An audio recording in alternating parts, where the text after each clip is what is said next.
Hello. Should be starting soon, guys. Waiting for Machine and Pato, who will be co-casting in English and Espanol. Hey, Machine. Oh, hey, what's up, bud? How you doing? Just in time, my friend. Nice, man. Glad to be here. Got a little bit of change players today. You were kind of telling me. Yeah, I hope everything's okay with BOA. So Stryker's going to be taking his place, and Stryker plays Zerg. So we're going to see a lot of TVZs today. Which And that's is your fine by specialty. me. Oh yeah, it's I mean, the more Zergs the merrier for me. As well as like on top of that, like Stryker and Hawk both are like, I can't pick two better North American Zergs at the moment. So always an honor to get to cast their games. I'm super hyped for today. That's a cool point, because I was thinking, Terra Dandry, they play Terran, and they're both from Peru. So I guess we got two Terrans from Peru and two Zergis in the States. USA. Pato, you gotta root for Peru, and Machine, you gotta root for USA. Yes, and the winner gets a free slave. Yes. A free slave. That's what we're doing here, guys. All right. No, it sounds good to me. This is just a normal series. How you doing, Pato? Wonderful. I just finished my dinner, and I'm expecting very good games between Latam and North America, between Terran and Zerg. Definitely. I mean, honestly, the two best Peruvian Terrans easily. And like I was saying, probably the best two North American Zergs that I can think of. So this is going to be fun. And Pato, I know you're also a super huge fan of Hawk as well. We've kind of talked about that in the past. So Yeah. It's like you're getting like everything you'd wish for tonight. Yeah. Well, yeah, that's correct. But I had to root for someone, and my Latin American blood always always wish for my Spanish-speaking friends to win. So. And my no my hard American feelings. blood filled with peanut butter and freedom. It's ready tonight as well. Push play with him. Yep. So there's no Protoss, so Ox doesn't know who to root for, right? So guys, when I shared the original lineup with someone, they said, "Oh, I think BOA and Hawk got this," which I was kind of surprised, because I think Terror and Dandy are a pretty strong team.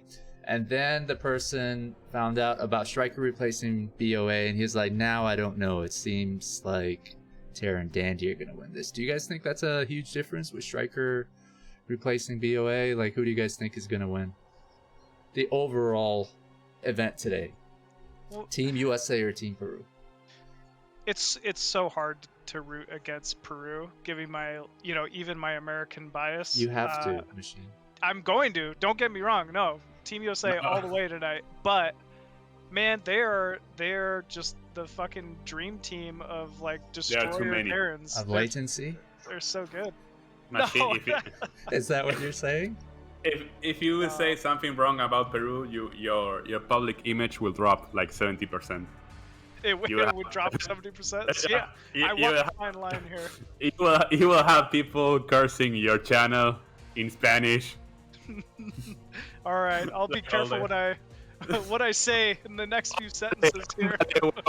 Mucho love Peru. mucho love Peru. Todo.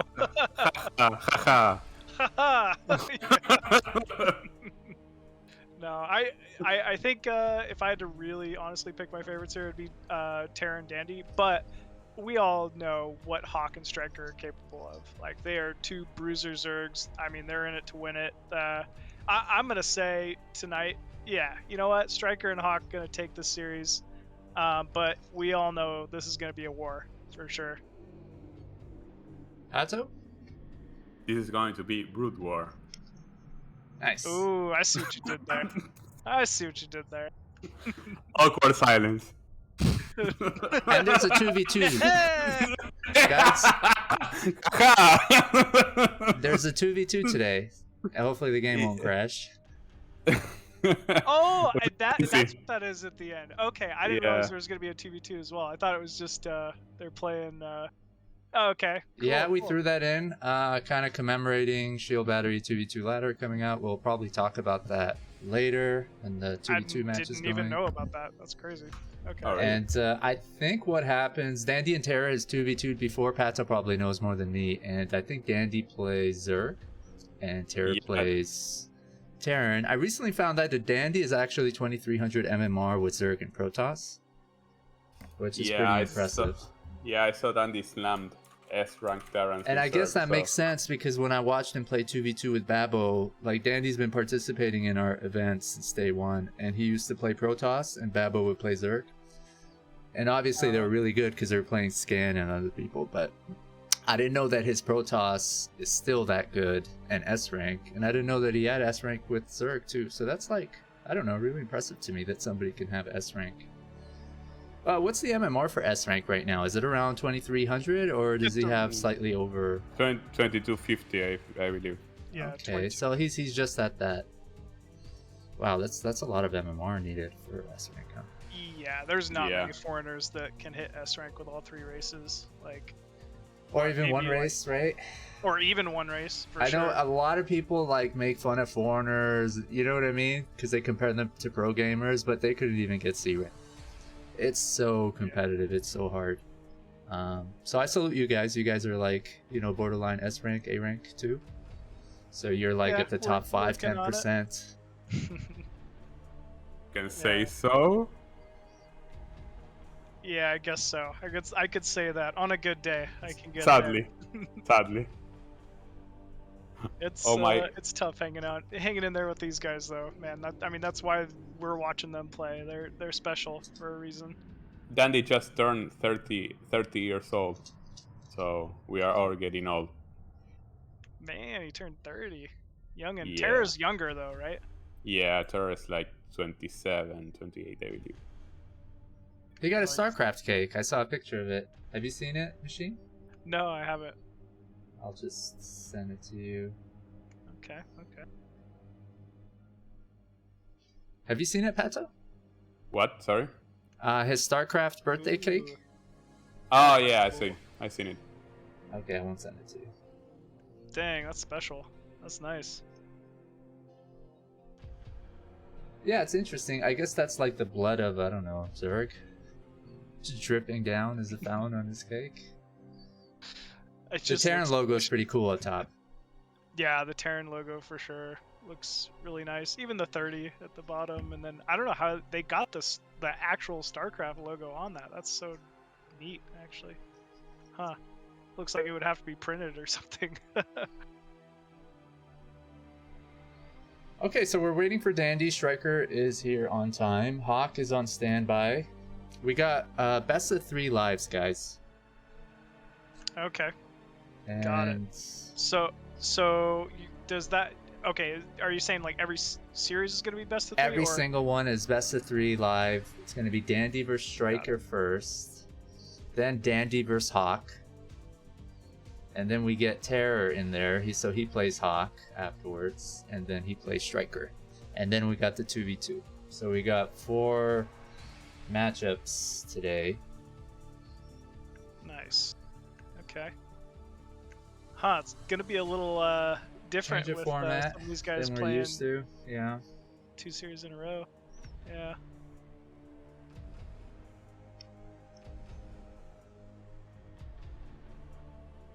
Yeah, it's gonna be fun. What are the maps gonna be? So I have basically there's a couple maps and I just want them to agree on them. Eclipse, Ascension, Goodnight, Largo, Wavelet, Revolver, Polypoid. I mean, they're usually pretty like agreeable. They'll kind of just pick the middle of the road, fair balance maps. None of these players are like particularly gimmicky. You know, they're not looking for easy wins anywhere in particular. So I know, man, Stryker's got some pretty impressive macro.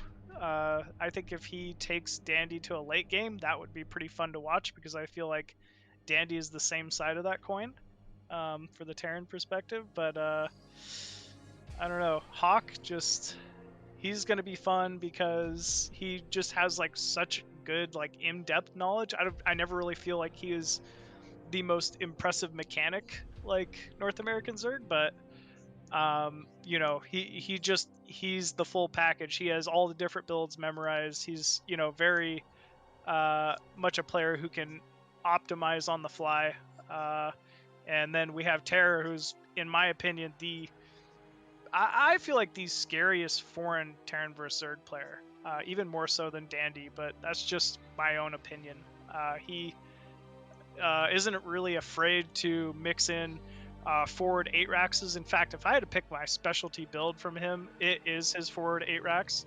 Like, he sometimes, if you're not on his level, he will just erase you from the game in the first 5 minutes. It's insane, the level of control and how optimized he has that build in particular. But obviously also has you know, the ability to play every other style as well. So this is going to be interesting. Pato, are you there? There's like a crazy Pato fan in the chat who's just screaming, oh, really? Pato, Pato. Doofy. Yeah. Big shout out to Doofy. Make him stop. I'm part of Pato Army. It's more like a Pato Posse. What the fuck? It's a word in English. It's like a funny word for group or posse.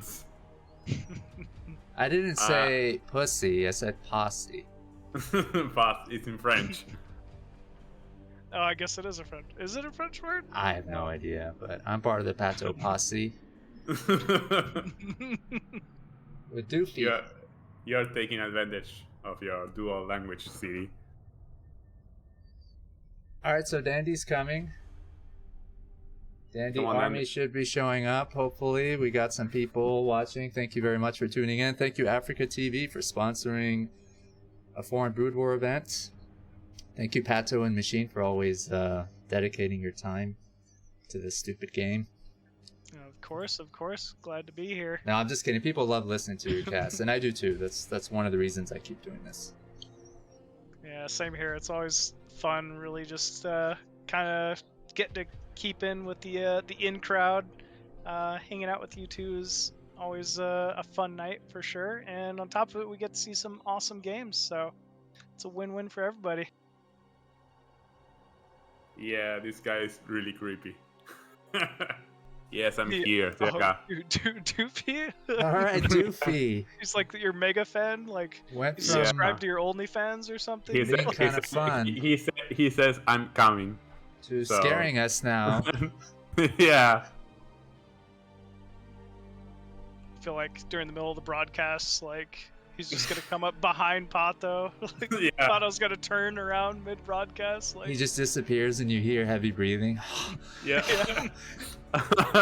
What? Why is a Peruvian here? No! That's too funny. Yeah. So you guys think for predictions it's going to be like 2-1 scores for one team? Or are we going to see some 2-0s? 2-0s.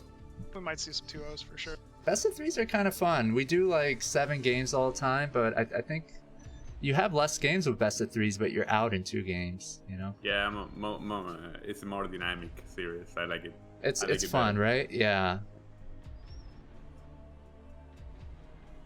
Así que bueno, sorry, un saludo a toda la gente de Perú, Latinoamérica. Saludo a la gente de Perú, toda Latinoamérica. Esperen un poquito, que ya va a estar arrancando el showmatch. Dandy está llegando, así que por favor, compartan el stream. Noten que arriba hay un link de Matcherino, en la cual si tocan el botón de Claiming Code o Claiming Code, van a poder contribuir al premio de los jugadores. Y aprovechen de que, bueno, de que tenemos unos match de lujo, Dandy, Terror contra Stryker y Hawk. Esto es al mejor de 3 cada match, o sea, va a jugar todos contra todos al mejor de 3. Y después, para desempatar, van a jugar un 2 contra 2. Así que, nada, quédense, comparten, diviértanse. Y bueno, gracias por los saludos a Chispita, Doffy y a toda la gente que está en el chat.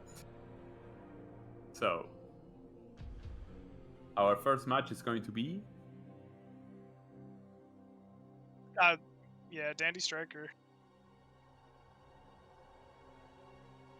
Yep. Oh yeah. Ox, why is your ID on Africa AXTQTTV? So our sponsorship is through Alpha X, and for I guess AfreecaTV to know that, rated AX, which stands for Alpha X, and then TTQ, Team Think Quick, and then I think I added TTV. Got it. I was thinking it was like you mistyped. It's kind of weird, right? Yeah, you missed the Yeah. O there, and you put some other weird letters. Well, I get the TQ, TTV, but yeah.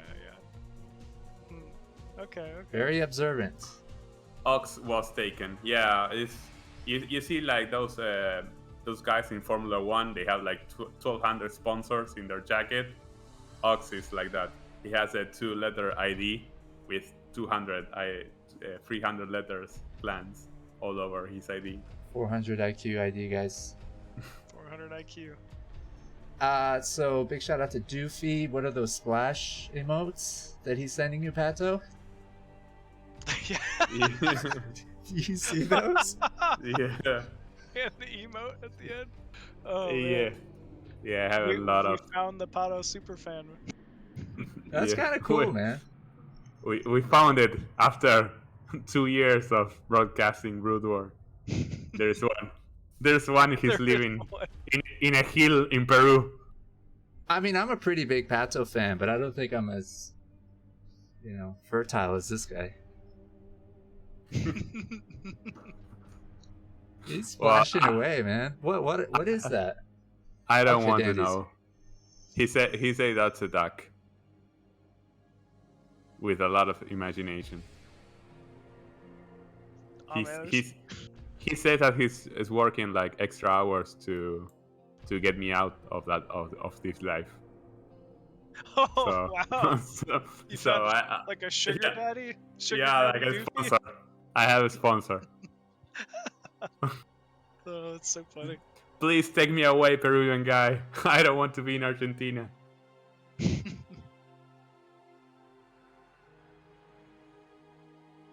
Ya está llegando Dandy, chicos, así que prepárense que empezamos con el primer mejor de 3 entre Stryker y Dandy. Después van a jugar Stryker y Hawk, y después Terror contra Stryker y Terror contra Hawk para culminar con un 2 contra 2 entre ambos equipos.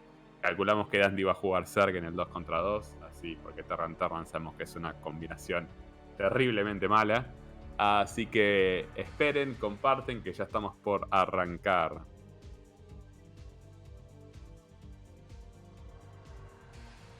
Alright. Looks like we will be getting in game here momentarily. We've got the first map figured out. It's going to be Polypoid. Great first map pick. I feel like everybody agrees on Polypoid across the board. Whether you're Protoss, Terran, Zerg, it's just, such a standard, good map to start a series on, for sure.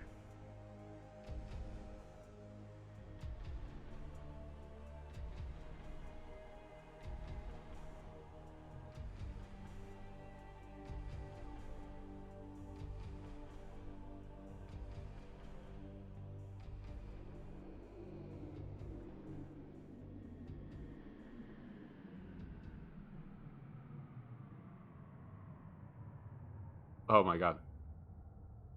It's all good. Alright. What's that T-Rex, may I ask, before we start the game? You ever played the game Primal Rage from Sega? Oh, yeah. He's Diablo. He was my favorite character in that game. They need to remake that game, honestly. El Diablo. Yeah, El Diablo. El Diablo. Dandy's right. El Diablo. De Peru. Okay, the Peruvian Diablo. Alrighty, here we go, folks. Game 1, Stryker versus Dandy. Dandy spawning at the top right corner as that teal Terran. I feel like that's new. He never picks teal. But anyways, and top left of Polypoid as the blue Zerg, we have USA zone. It is Stryker. Buenas noches a todos. Arriba a la derecha tenemos al Diablo, al Terran, al Peruano, al Rey. Tenemos a Salty Dandy. Mientras que arriba a la izquierda tenemos al ser coreano norteamericano. Tenemos a Stryker. This is, it's going to be a close positions on Polypoid. Unfortunately, Zerg won't be hitting that first Overlord Scout over the cliff of Dandy, but that's fine. Like, not a big deal. You just got to be a little more aware with some early lings or something. Given these positions, though, this could be prime stim timing positioning for Dandy here. So we'll have to see what he opts with. What are you thinking, Pato?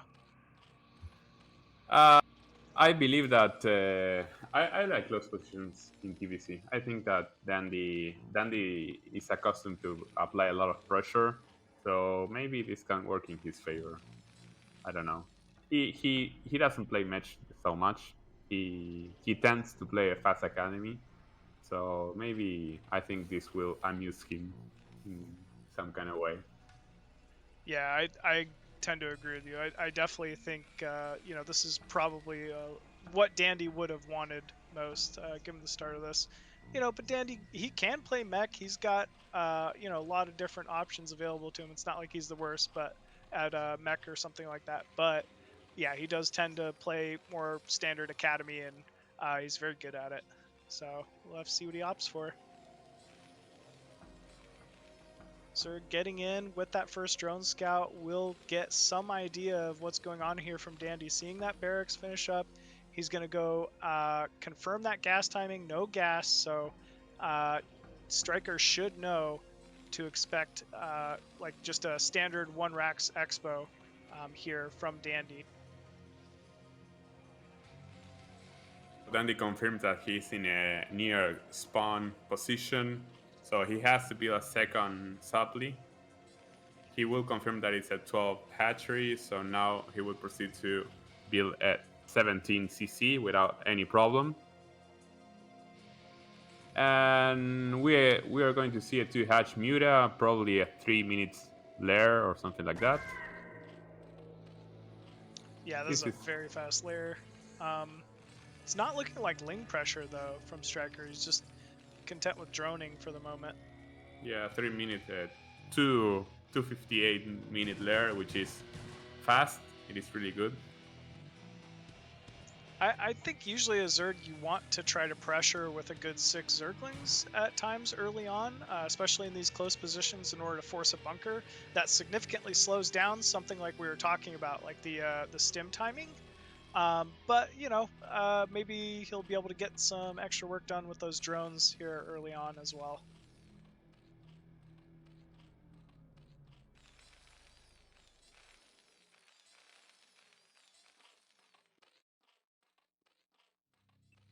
All right.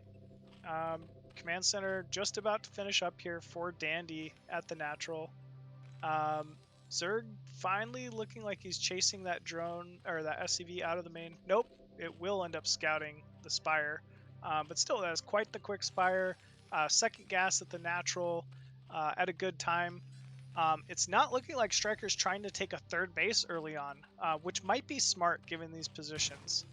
He wants to just really make sure he stops this first bio timing, gets his first control group of Muta out, and goes from there. Acá podemos ver que es un partido bastante estándar. Dandy elige sacar un Academy bastante rápido. Perdió el SB Scout, pero pudo confirmar que son mutas. Así que no le sorprenda de que pueda salir a aplicar un poco de presión, ya que Stryker no hizo links al principio de la partida, así que no le forzó un bunker. Y podemos ver que sacó una tercera hatchery, ¿no? Y adentro de su base, no la sacó en una expansión. Así que eso va a decir que Ser va a meter mucha presión con las mutas y los Zerg. Y va a tratar de hacer buenos intercambios. Here we go. This is that early stim timing move out from Dandy. I think Stryker's first sunken was on time. Sometimes Zergs end up wanting to get a second sunken, but it doesn't look like that's what Stryker's going to be going for here. I don't believe that the Spire just completed, but he was forced to make Zerglings to stop this timing. So this is a little not optimized here for Stryker. He really wanted to build those Muta if he could. And yeah, obviously this is the 2.5 hatch version, which is nice. You have that extra larva in the main, but ultimately it does delay your third. But I think he would have had to delay it either way, given how quick Dandy moved out here.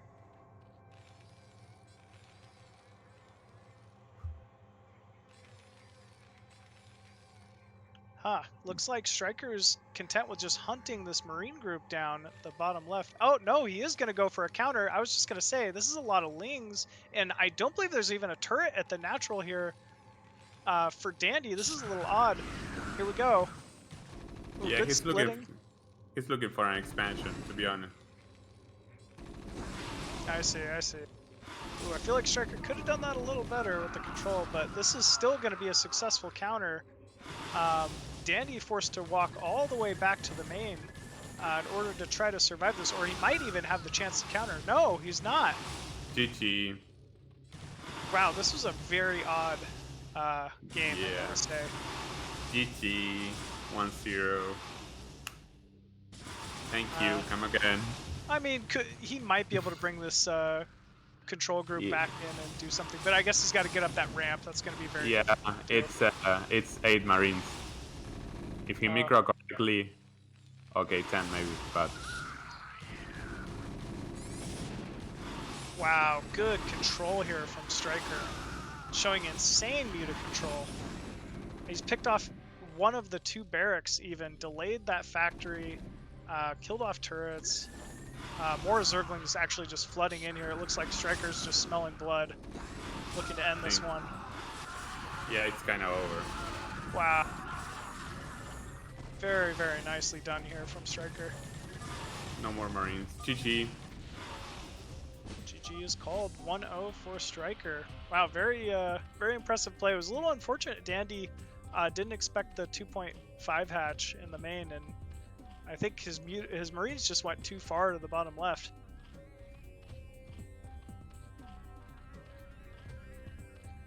I think he didn't see the third hatch inside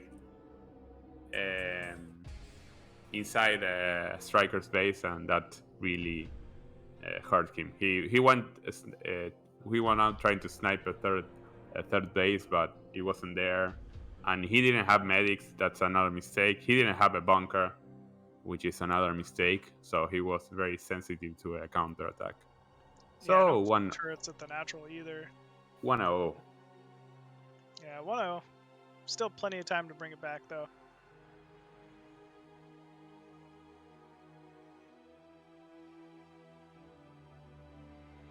USA is on the board though. Even though Hawk isn't... Wait, Hawk's American, right? Or is he from Canada? Yeah, that's what I thought. Okay. I think I was wrong about it before, and I used to think he was Canadian when he's actually American. So it is Team USA. Alrighty.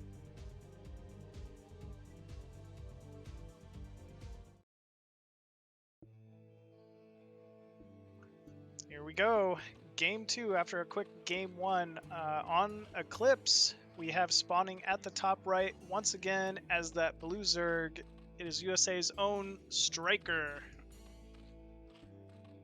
And spawning at the bottom left as the Olive Terran, we have Soul T Dandy.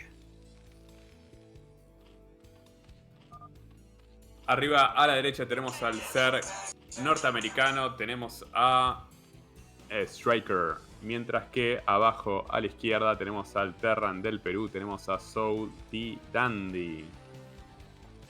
Entonces, la primera partida, como estábamos comentando con el amigo Machine, hubo tal vez una mala fortuna en que Dandy no pudiera ver la tercera hatch en la base de Stryker.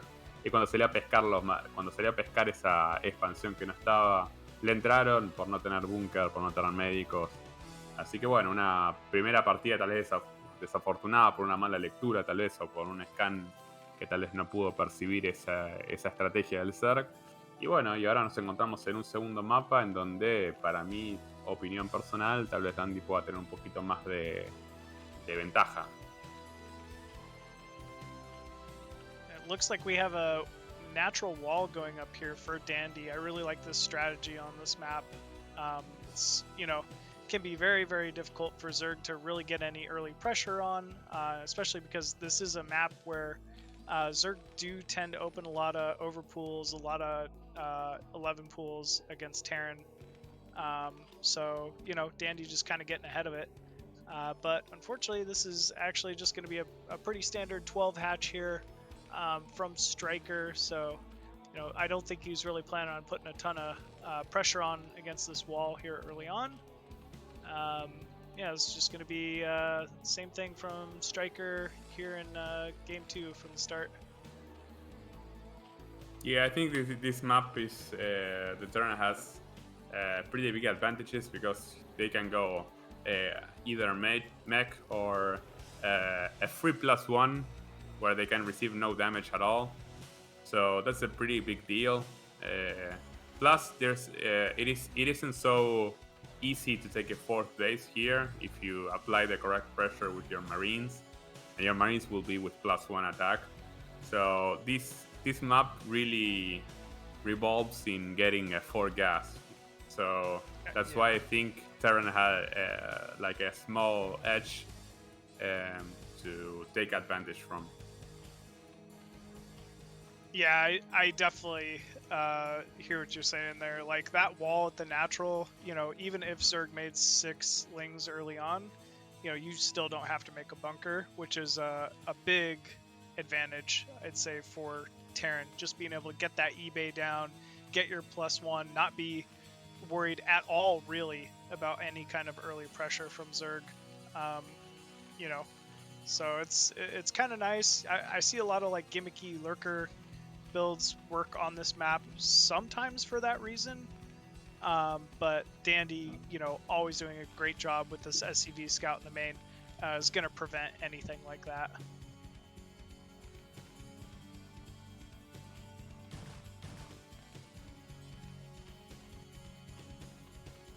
So nothing too crazy going on yet from either player. Dandy with that quick eBay that Pato had mentioned, just going the safe standard, get +1, pressure, prevent Zerg from getting that 4th. So that's kind of where I'm expecting this game to really get to, just based on these openings. Meanwhile, Stryker just slowly get that Spire down, building up that drone count. Even though he can't really put any pressure on, he's got great vision over the natural from Dandy, and he knows that no pressure is going to be coming his way either. Ooh, Dandy looking to take a quick 3rd base, so first deviation from last game, I'd say. It will be that close 3rd to the left of the main, which, if this was a stim rush, would have prompted some pressure from Dandy here, but Dandy might not be in a position to really do much about that. So that's kind of nice for Stryker here, I'll say. So, answering a question from the chat, Pato, ¿qué pasó el anterior? ¿No era que si el Terran sale del mapa, el Zerg tiene que seguirlo o muere? Eso es relativo, superamos Zerg. ¿Por qué? Te voy a explicar por qué. La variación de Build Order que usó Stryker fue que sacó la 3ª hatch y en lugar de sacarlo en otra expansión, la sacó adentro. Eso hace que tu juego sea más agresivo, pero menos económico. ¿Se entiende? Porque de alguna manera tenés más larvas para producir más Zerglings y mutas, pero estás perdiendo el tercer gas, estás perdiendo una economía porque no estás sacando minerales, y estás perdiendo cantidad de gas para poder techear.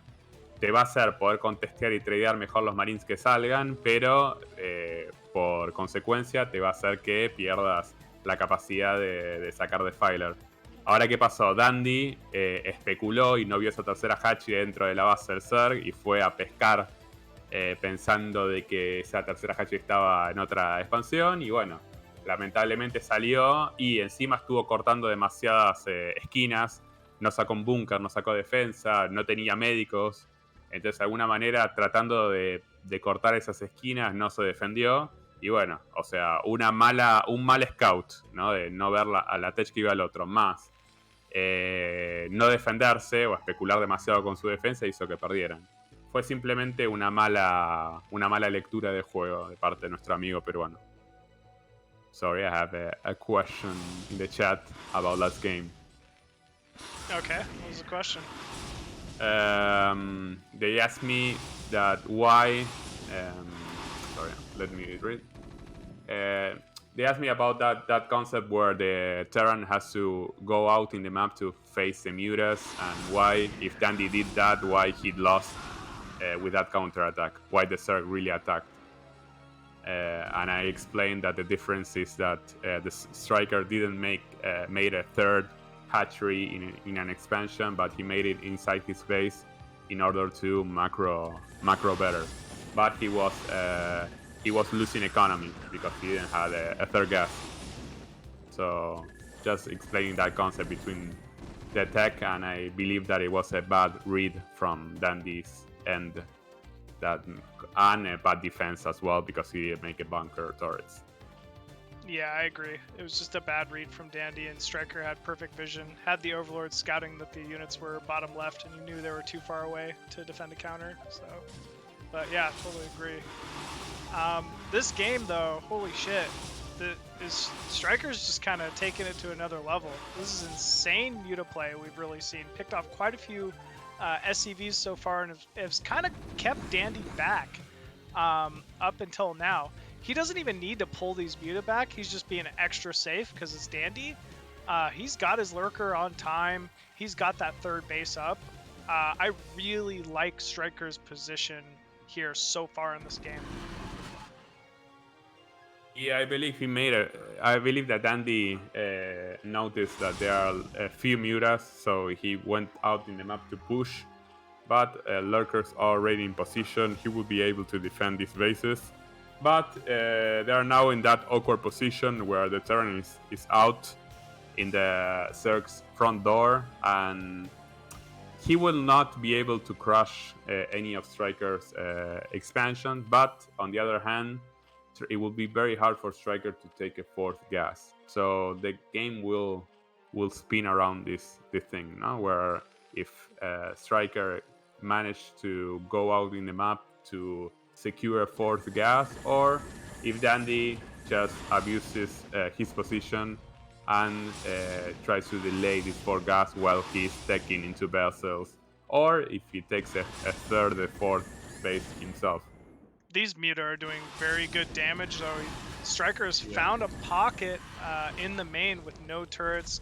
Was able to delay depots there, get a few more SCV kills, and kind of delay this, even further. But yeah, I agree. This is like a Zerg's nightmare to push out from. But either way, Stryker doing everything he really can. I like this Queen's Nest in front.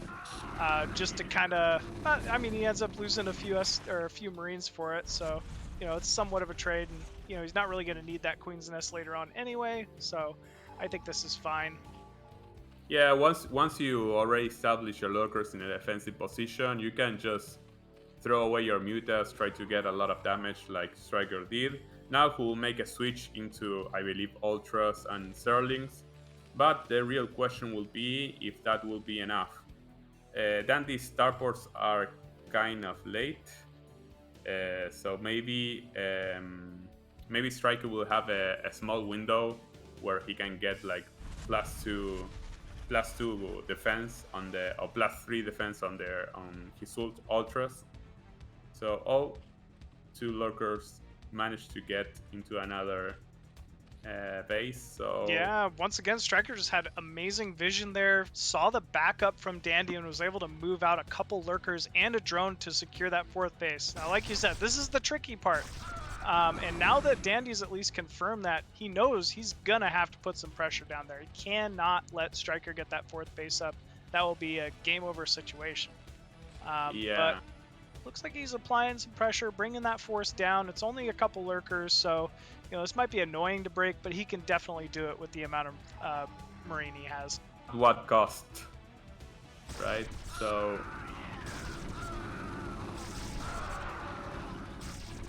okay, one Lurker down. Okay, so it was better than I thought. At the same time, this is pulling Dandy's entire force out of position, and Stryker might be able to sneak out another drone at the moment. Looks like he has top left. Defilers are up, and yeah, I would expect to see those ultra upgrades moving along here shortly.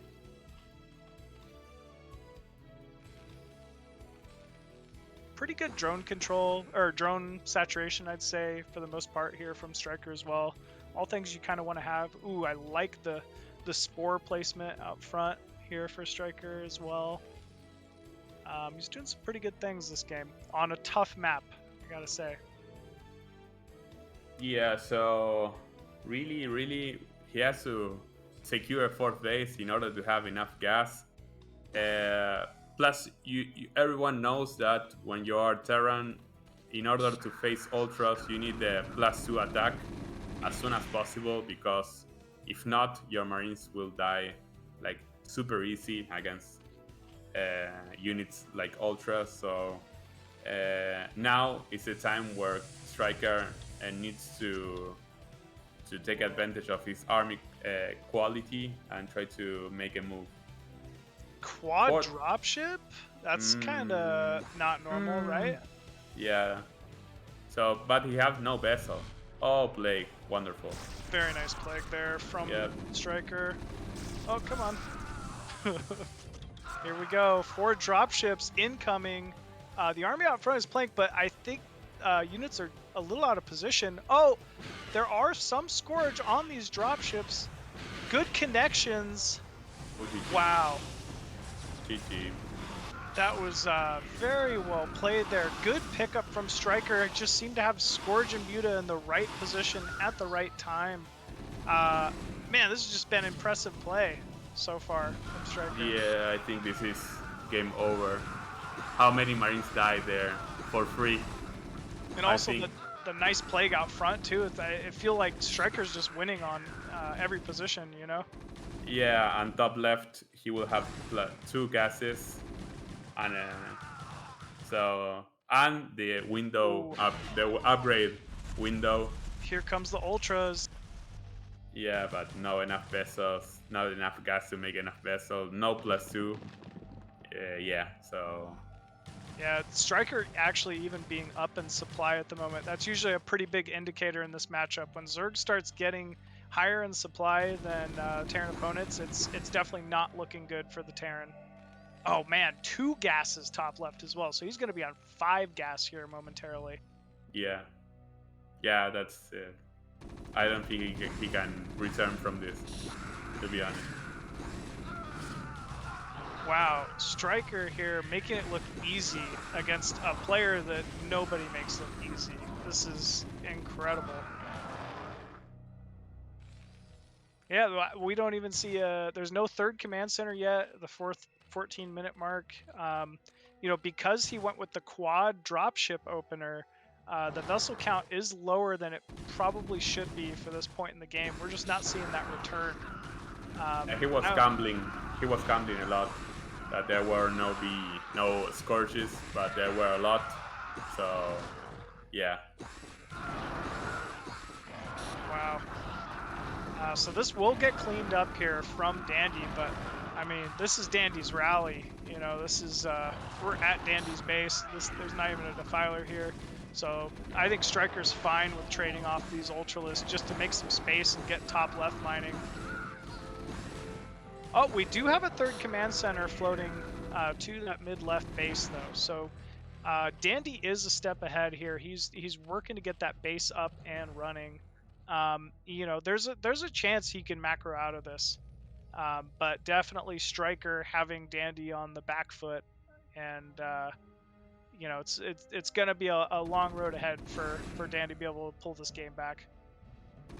Will it land? I don't know.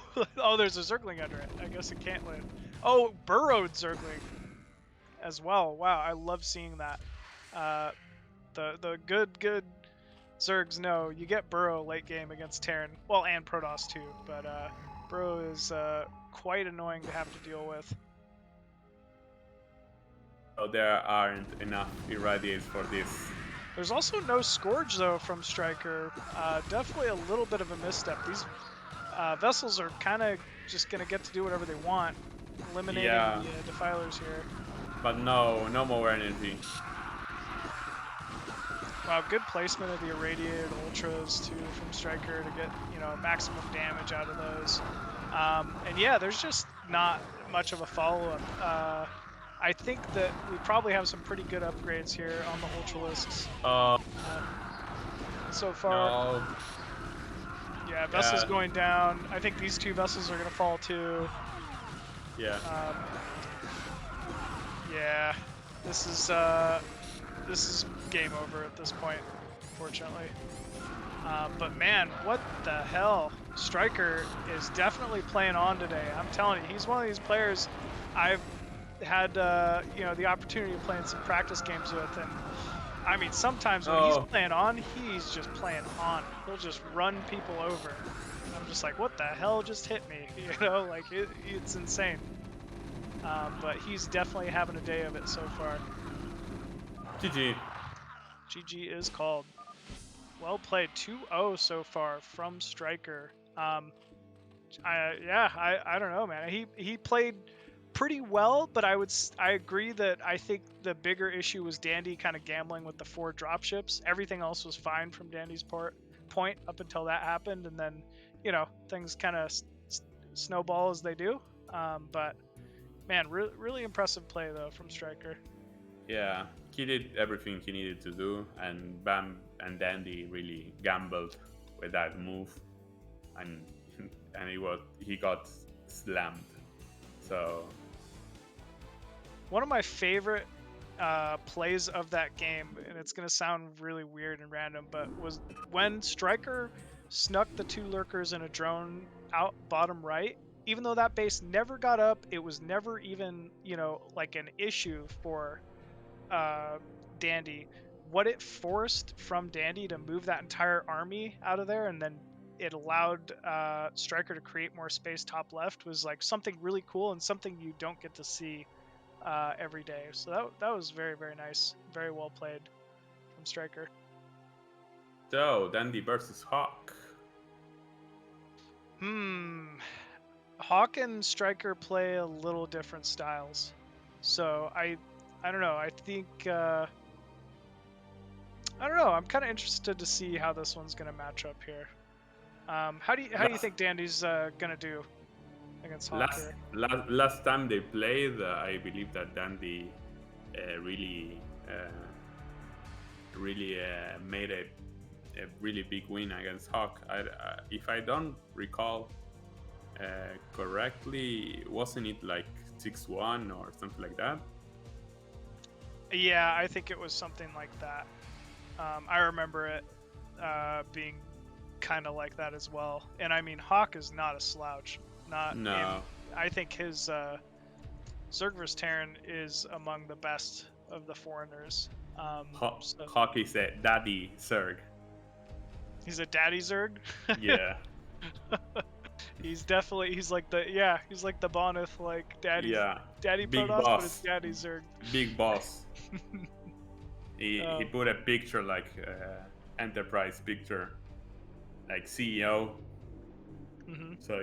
So he is really a great Zerg. I don't know. Maybe I don't know how it plays in Dandy's mind that he lost versus Stryker first. I don't know if it doesn't give. That's fair. Or yeah, he could be like a little irritated, you know. I mean, that definitely irritates you, I'd say. Because both games were like not very smart losses. So maybe he could be irritated and wants payback with Hawk. Yeah, it could be. With our North American bird.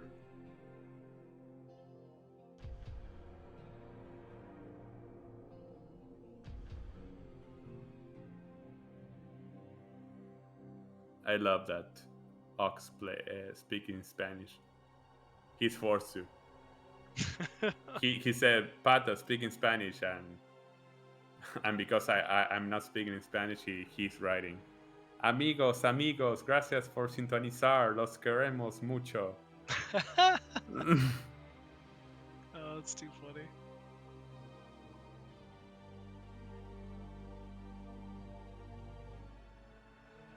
All right, it looks like we're maybe gonna go Good Night as the first map, waiting on Dandy to kind of confirm that. But Good Night would be a good map to start this next series off on, I'd say. we're not replaying any maps we saw in the previous series. I think Goodnight is standard of a map came out of this most recent map rotation. So, could be a fun one to get started on here. Amigos, recuerden que en el link este de Macherino que aparece arriba, si le hacen clic y aprietan el botón Claiming Code, le van a sumar 50 centavos de premio, 30 centavos de premio a los jugadores. Esto es totalmente gratuito, o sea, no es que ustedes les quitan algo, los datos, Bill Gates los siga a la casa. Esto es simplemente algo con el cual contribuyen y apoyan a los jugadores que están jugando en este showmatch. Así que si tienen 10 segundos, 15 máximo, pónganse las pilas, entren en el link de Macherino y apoyen, que pueden llevar un plato de comida a la casa de Bambi y Terror. Así que gracias de nuevo por sintonizar, compartan con sus amigos y le mandamos de parte de todo Team Think Quick y Alpha X, les mandamos un abrazo muy grande a todos.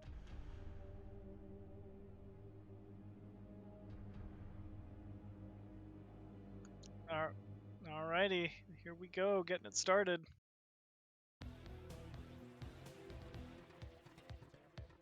And at the top left of the screen, as the white Terran, we have Soul T Dandy.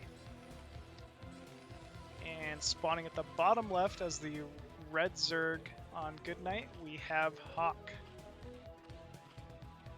Y entonces arriba en la esquina superior izquierda tenemos al Terran de Perú, al Diablo, al Bambi, al osito cariñosito de Bamburri. Y abajo a la izquierda de color rojo tenemos al ave norteamericana, tenemos al Zerg de Estados Unidos, tenemos a Hawk.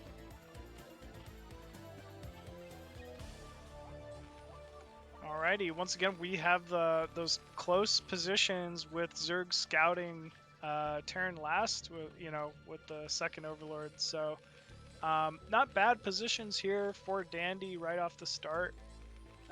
He very much like the first game we saw against Stryker. I'd probably expect to see some type of Academy stim pressure play out of him. Meanwhile, Hawk, I don't know, he's definitely a player who's a little more open to playing out of the norm. Maybe a quick third base, two base lurker opening just to kind of throw Dandy off game one, which I think makes him a little scary for that reason. But just as, willing to play a very safe standard, straight up Zerg versus Terran style. So we'll have to see what he opts for here. And it looks like the typical 12 hatchery at the natural. Yeah, I'm expecting a pretty standard game for the first match of the series. I think Hawk is a really, really, really good mechanical player. He really knows what he's doing. If you were able to see his stream, you will notice that he really understands the game. He really takes the chance to explain everything that he sees and what he thinks, and you can see easily that he's really smart and he really knows what he's doing. So I'm really a fan, and I'm really expecting a really good game from him and from Dandy, of course. Oh no! He runs away.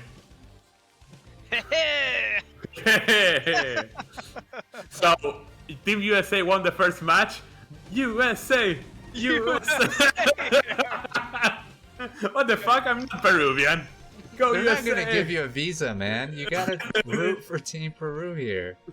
No. All right. I only root for winners, Sox. That's how Argentinians are. They just go for the winners, no matter Yeah. what. Yeah. We were never friends, Dandy. Oh, man. So at the start of this one, I think Hawk is going for a quick 6 Zergling pressure, which is kind of what I was saying about the first game with Stryker. I think it's better to do this. Never mind, I lied. He just showed like he was going 6lings and it's drones.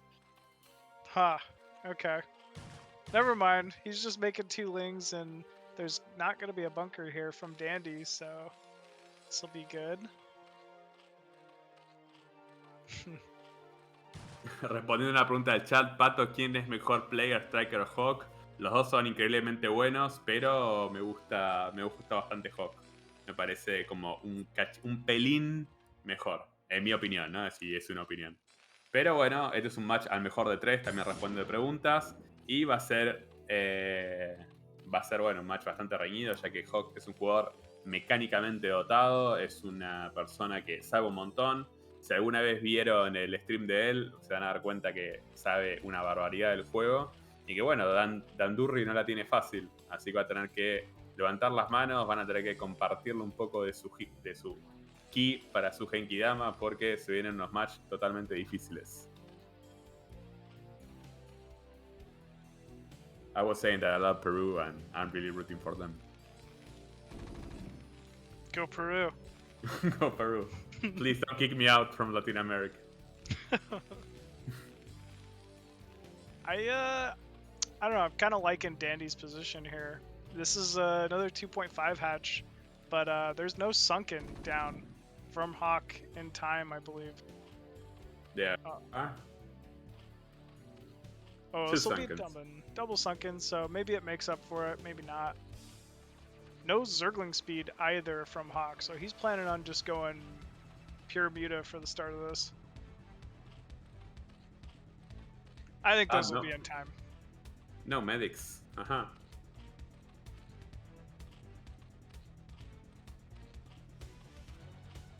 Oh. No. Oh, come on, he can't attack that. Not when they're up. He should cancel the Evo for sure. And now with 2 Sunkens, Hawk is fine here.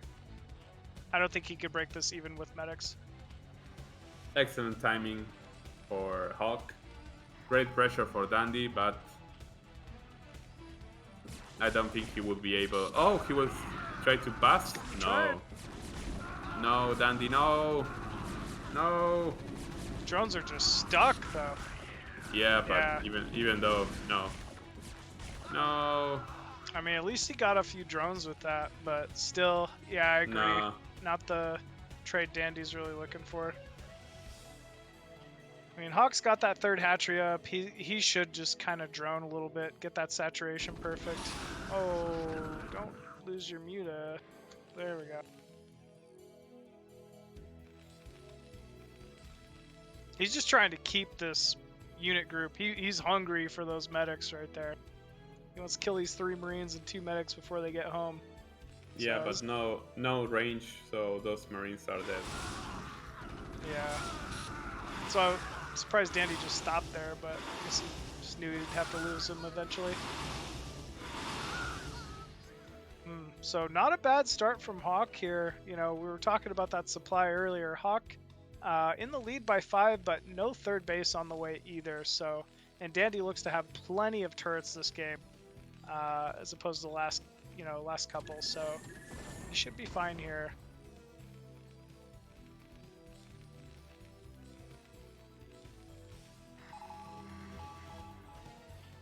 Yeah, this build order forces Zerg to be really aggressive and tends to play make them play more defensive, I believe, for Terrans until he got any vessels. Because if he tries to move out, he will get rolled over with Mutas and Zerlings.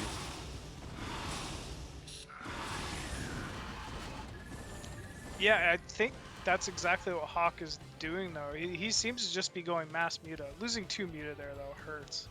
But this is not quite all in, I want to say, from Hawk, but this is a very committed Muta. You can tell just by the supply. And no 3rd base on the way. So, you know, Dandy's got to react here, but as long as he gets his units in position, he should be fine. Well, he needs vessels. If not, he will be in trouble. I don't think he'll have vessels anytime soon. He's gonna definitely have to hold with just like Muta medic for a while, so this could get a little scary. Man, this is very just committed from Hawk. There is no 3rd, there's no drones. This is all units.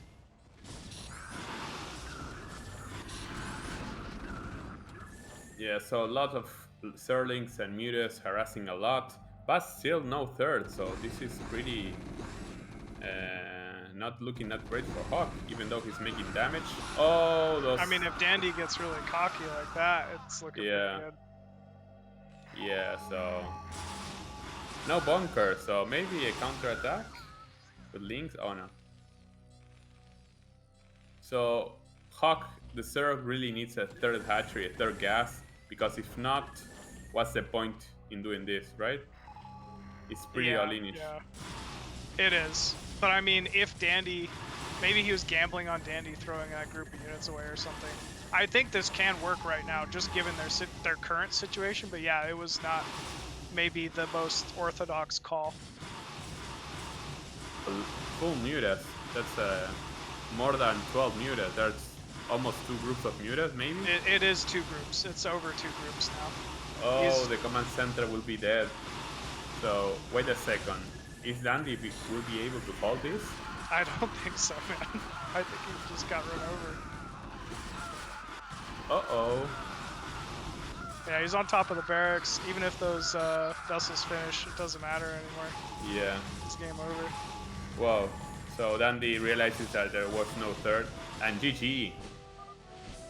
GG is called. What a call from Hawk. Like I said, like a player that is able to play an orthodox game, and everything about the start of this game looked pretty orthodox, but he'll make those hard calls and those chances sometime, and man, he it ended up being the right call this game. So well played there from Hawk.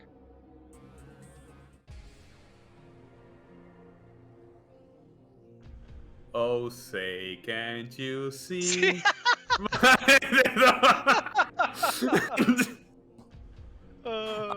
Love you, America. We pledge allegiance to the flag. Oh my god, too funny. I always believed America. Man, I gotta say, I was not expecting this so far from America. I mean, Dandy is a fucking monster, man. Like you said, the last time he played Hawk, I think it was 6-1, and he's 6-1 about 5 other show matches before that we've been watching here. But man, Stryker and Hawk looking pretty strong tonight. They came to fight for sure. So this has been a fun series so far. Well, he's really good at TBC as well, so it's really surprising for me that Hawk is and Stryker being able to snatch those wins from him. So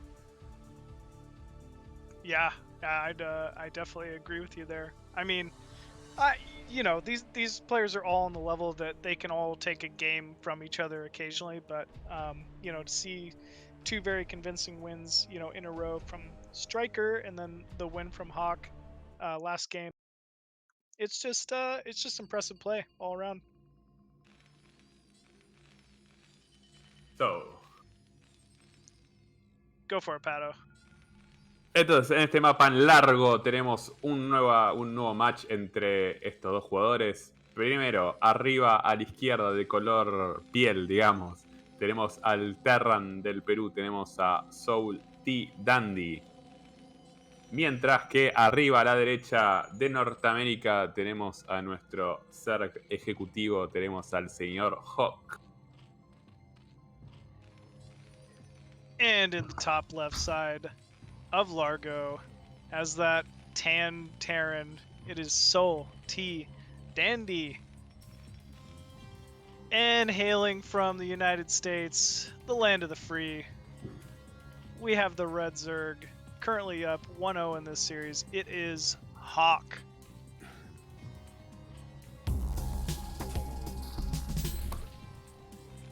Okay, some people in the chat are claiming that Dandy is still with a hangover. Hangover from his birthday.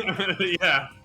Wouldn't that kind of make sense, actually? Yeah, like burrito and tequila and cake and.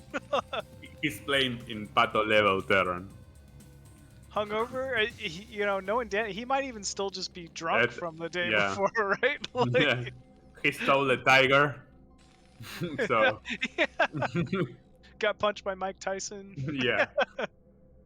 I think that he would be dead. I Yeah. I don't know if Dandy will be able to take a punch. I don't know. No, I don't think so, man. I don't think many could. Iron Mike. Well, we have another pretty standard opener 12 hatch here out of Hawk. This time he will get that first Overlord scout and know where Dandy's at, or he might just move along with that Overlord. Not sure yet. Either way, Dandy getting in to scout that 12 hatch expo, knows what's going on here. Pretty standard, so far. Not really much to say. This is just the typical TBZ opener meta for the moment, or ZVT, and vice versa. Yeah, Dandy will be putting down a command center at the natural here in a second.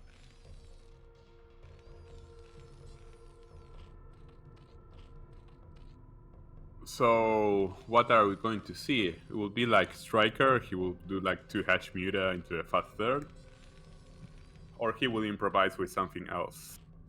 He's got to go a third this game.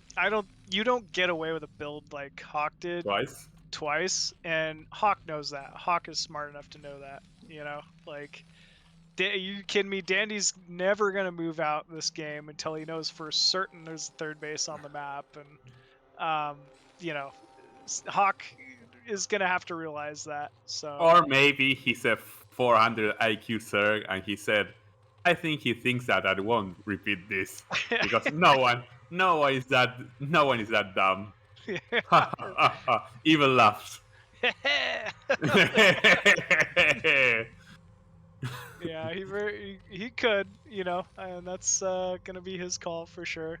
I gotta say, with the positioning this time, I think this is actually much better for Hawk having that bottom right corner available to take the third, because on this map there's a little bit of a larger entrance going into both the 3, 6, 9, 12 bases, just because there's no ramp or anything. So Hawks really kind of has to take his third base bottom right. Is this Massling? Academy Rush. This is Massling though from Hawk. Yeah, an Academy Rush from Dandy. He will lose right now if he doesn't put a bunker.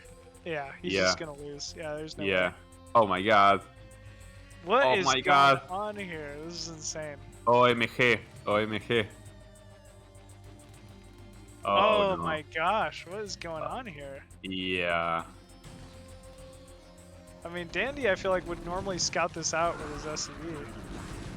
Yeah, but that was Academy. He skipped the bunker. Really good micro though. Really good control and good reaction timing. Oh! But there's more. Yeah. Wait, there's more. Oh man. Oh man, no medics really to dampen the blow either. So all these Marines are just gonna get full damage. Yeah, I would just ignore that and... Oh, the SCVs are strong though. Yeah, he has good micro. We can give him that. I mean, he's still just flooding Zerglings over here. I think he's got a Spire too, so eventually, Dandy's gonna need to get some turrets down, even if he survives this, but it's not looking possible. Ooh, 2 Firebats, that's pretty good against Lings, I think. Yeah, but sadly, Firebats don't shoot up. So, whenever 2 Mutas are here... Okay, yeah, you're super right. They do not shoot up. Wise words. Like... So, plus... He's definitely not dying to Lings now. At least he's got that going for him. Well, by micro, he could, but...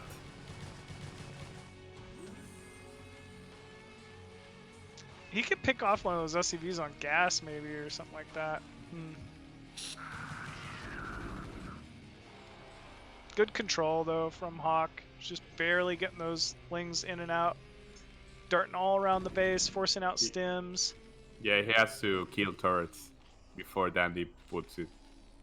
Turrets and Marines. If he can get isolated Marines, it would be pretty good for him, but easier said than done.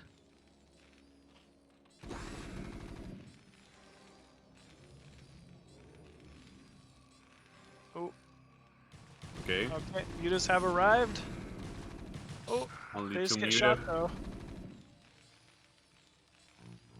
Wow, this is good ling control. He's kept those lings alive this whole time. Yeah, Oh, he gets a killed marine even. Maybe more than one. Oh, 2 marines, 3 marines, 4 marines, 5 marines, 5 marines. Oh man. 6. It's only 4 muta, 3 now, so I think he is going to be forced to back off. But still, you know, making some good plays here as Hawk. He should just be picking off that command center, I think. But we'll see. No, he's not going for it. Well, now I think he cannot kill Dandy. Want to bet? No, he needs a lot of. I don't know. I think like Dandy doesn't have the most marines at the moment. Well, but with turrets and range, he can survive. Yeah, I guess so. I guess you're right. Yeah, he'll probably be able to stabilize from here. And truth be told, there's not many drones here from Hawk either. So not that he can't macro out of this right now. I think if he does, he definitely could, having kept Dandy to a single base.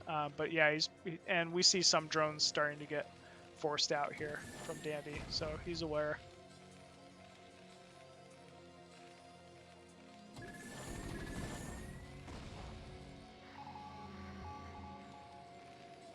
I like that he's not getting too cocky with these muta, not taking more than just a couple outside turret shots, really trying to keep everything alive just to delay this natural as long as possible. But we finally see Dandy getting confident enough to start moving out with his group of Marines here. He's trying to secure this natural base. We'll see if he's able to do it. Yeah, so Hawk really needs to manage his mutas correctly, because if not, this will be a micro game. But I believe that Dandy has the upper hand. Ooh.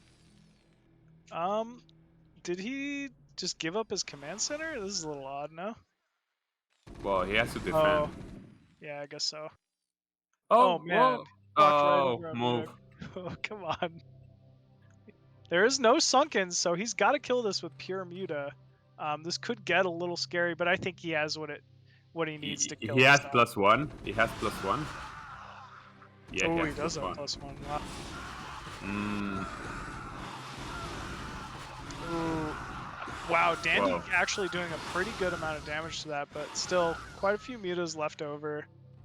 Even one forgotten about over the natural cliff, it seems. But third base is now up here for Hawk. That econ's still a little lower than I'm sure he'd want, but it's slowly getting there. And wow, Dandy, another big force, very quick, actually. Not many drones for Hawk. He's really exploiting every mineral that he has. Yeah, he really is. But Dandy doesn't have an expansion. He has a command center, but he wasn't able to land it. So also, we see Hawk throwing some mutas away. I mean, every muta is huge at this point, especially when there's no drones. I feel like Dandy could come back from here. Yeah, if he has a vessel, he will. He has a lot of marines. I don't think he has a vessel. I don't think he's quite close on that yet. But I guess we do see a science facility. Yeah, closer than I was thinking, for sure.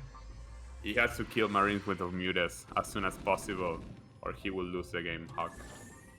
I believe that Dandy is going to win. I think you're right. Yeah, I do think you're right about that. It seems like he maybe had a window, or maybe still does, but it's closing pretty quickly. He needs to trade marines. And he needs to kill marines with micro. If not, if a vessel is out, it will be game over. There. Oh, good pickups there. Oh, that's good. Oh, 2 mutas there. Oh, 2 marines. Okay, that's good. That's good. Yeah, nice little trades. Not getting too crazy with his muta at the same time.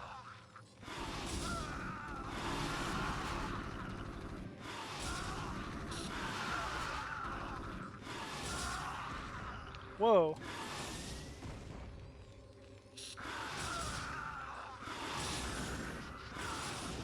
Is this Jaedong? Did Yeah, Jaedong just join our game? this is exactly what he needed. Oh, two Firebats trying to move away, but they got caught by the Mutas. So maybe there's a window for Hawk right now. Yeah, it's looking like there might be a small window here. You know, Dandy Before doing what he Mutas. can to buy time. Ooh.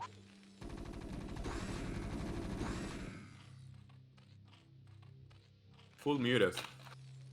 Yeah, full mutas, still no hive on the way here from Hawk. Oh, and Hawk opting to engage in the main. Ooh, there is a vessel complete. I don't know if he has a radiate or not. Maybe not because all the pressure, but we'll have to see. Either way, this is still big, big damage.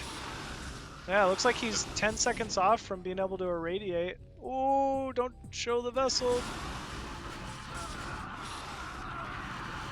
Oh, he's just gonna dive on it, I guess. Wow, picking up quite a few Marines there. Wow, he's killing vessel though. Yeah, holy crap, man. Hawk with some just impressive mutas, there's no other way to say it. He's just really tearing Dandy apart here. I think this is game over. Yeah, GG. Wow. Really good micro. Yeah, incredible micro. You know, the drone count was low, but he was just getting the most out of every unit he made. The timings were just on point, you know. This was very fun to watch. Yep, indeed. Great. Very well done. Felicitaciones para Hawk. Jugó un partido increíble que realmente pensé que iba a perder. Pero se ve que hizo un micro nivel coreano Dios. Así que felicitaciones para él. Y bueno, Bambi, a afilar el 2 contra 2, que todavía esto no terminó. Vamos a ver si Terror puede empatar la serie.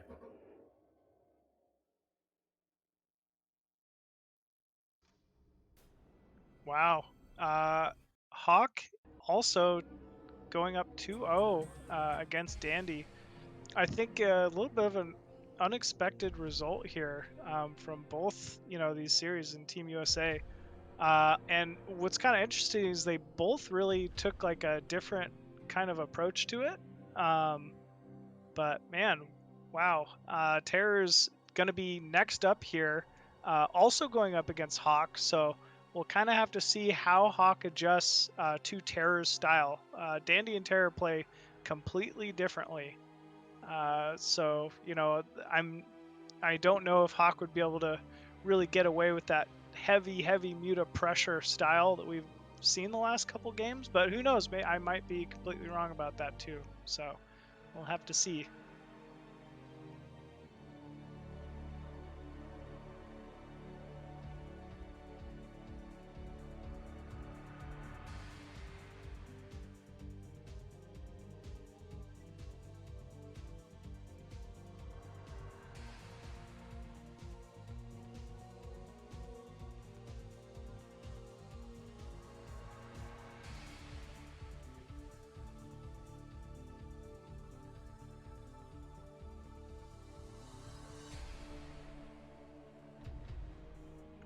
Man, I gotta say I'm very impressed with Hawk's control.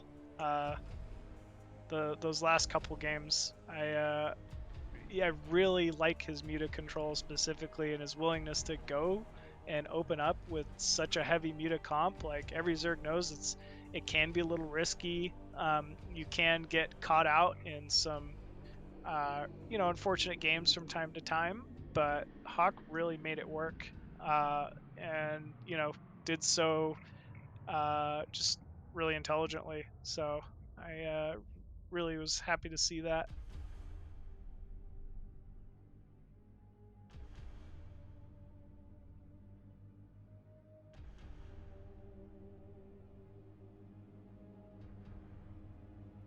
Alrighty, looks like we're getting into game 2 here, or series 3 rather.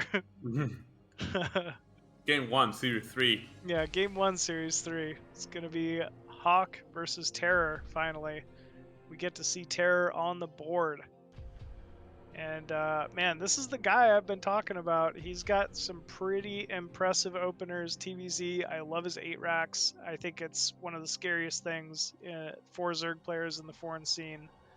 We'll have to see if he pulls it out here. And spawning at the bottom left side of Ascension as that magenta Terran, we have Peruvian's own Terror. And spawning at the bottom right, representing the United States of America as the Red Zerg, we have Hawk.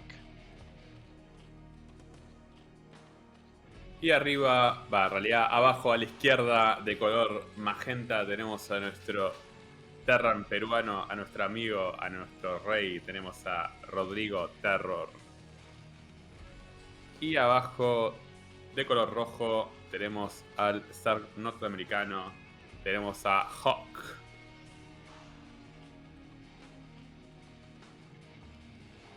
So we will be getting that first scout off with the Overlord for Hawk on this map. Ascension's kind of an interesting design for a map. There is almost like a smaller outlet from the natural and also the larger, more present outlet leading towards the third base. It's a very unique design, and in the middle of that, there's a position where you can, as Zerg, set an Overlord and scout both pathways. So, obviously it gets hunted down the second there's anything that, can scout for air if it gets surrounded, but still very useful for Zergs here early on.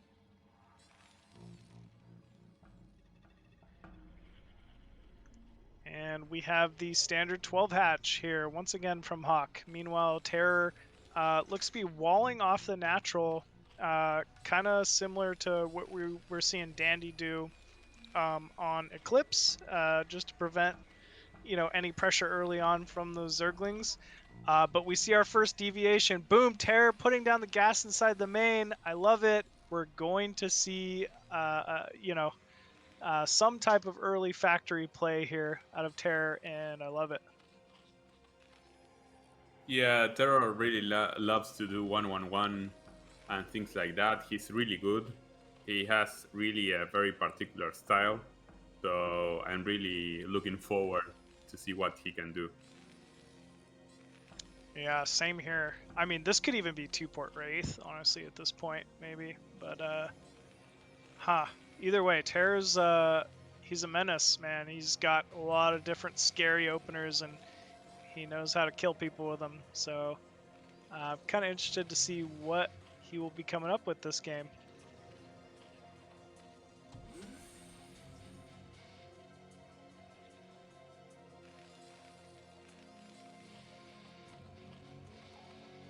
So I really love the fake fast expansion. He can really throw off any player, to be honest. But he's doing a 2 hatch, so maybe unless he gets to sneak a vulture, but that depends if Hawks doesn't make a sunken, and I think he's doing one. Yeah, so there will not be any damage. Yeah, I think that is a sunken as well. And that's really unfortunate, and that's one of those hard calls. Like you said, Hawk was not able to confirm really an expansion with that wall. Nothing looks out of the norm once you see that wall. Yeah, but you see that there are no Marines being produced, so maybe that's why he's thinking that maybe he can do a vulture, or he's doing mech or something. Now he confirms the vulture, so there's no doubt now. Yeah, I think you're definitely right about that. Wow, using the spire as part of the wall, it's a pretty nice thing to do here against mech play. Really just removes one possible run by placement. So, at least Terra is able to scout that spire timing, confirms it, but he will end up losing that scouting SCV inside the main. First Wraith being produced. I think Hawk once you recognize that vulture, most Zergs tend to pull their overlords back. But unfortunately, I think that scouting overlord outside the natural will get caught pretty quickly here from Terror.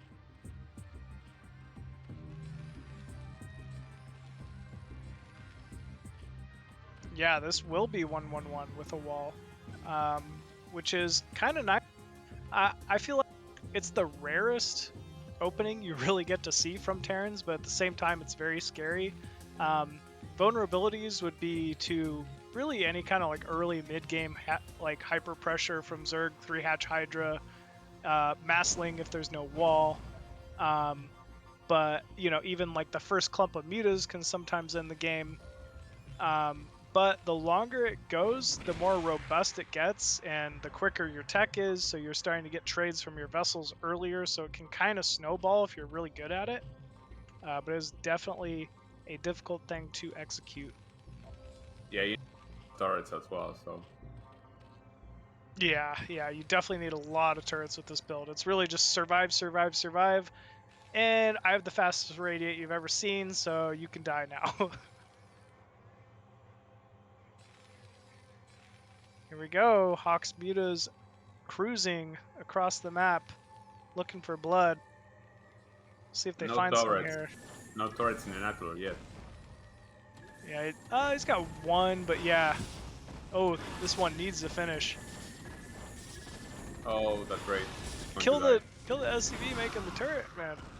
I feel like he could have prevented that turret from getting up, but we'll see. Ooh, taking some unnecessary damage. It's only 6 muta, so it's not like it's the biggest investment here. Ego Chamber, he will switch and make a fast switch into Hydra, Lurkers, maybe? Lurker Hydra? Could be.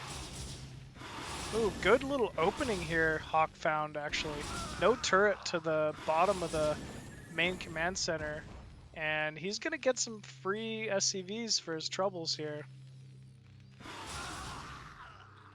few more Marines going down. Man, this is incredible control. Oh my, how did he do that? I still don't know.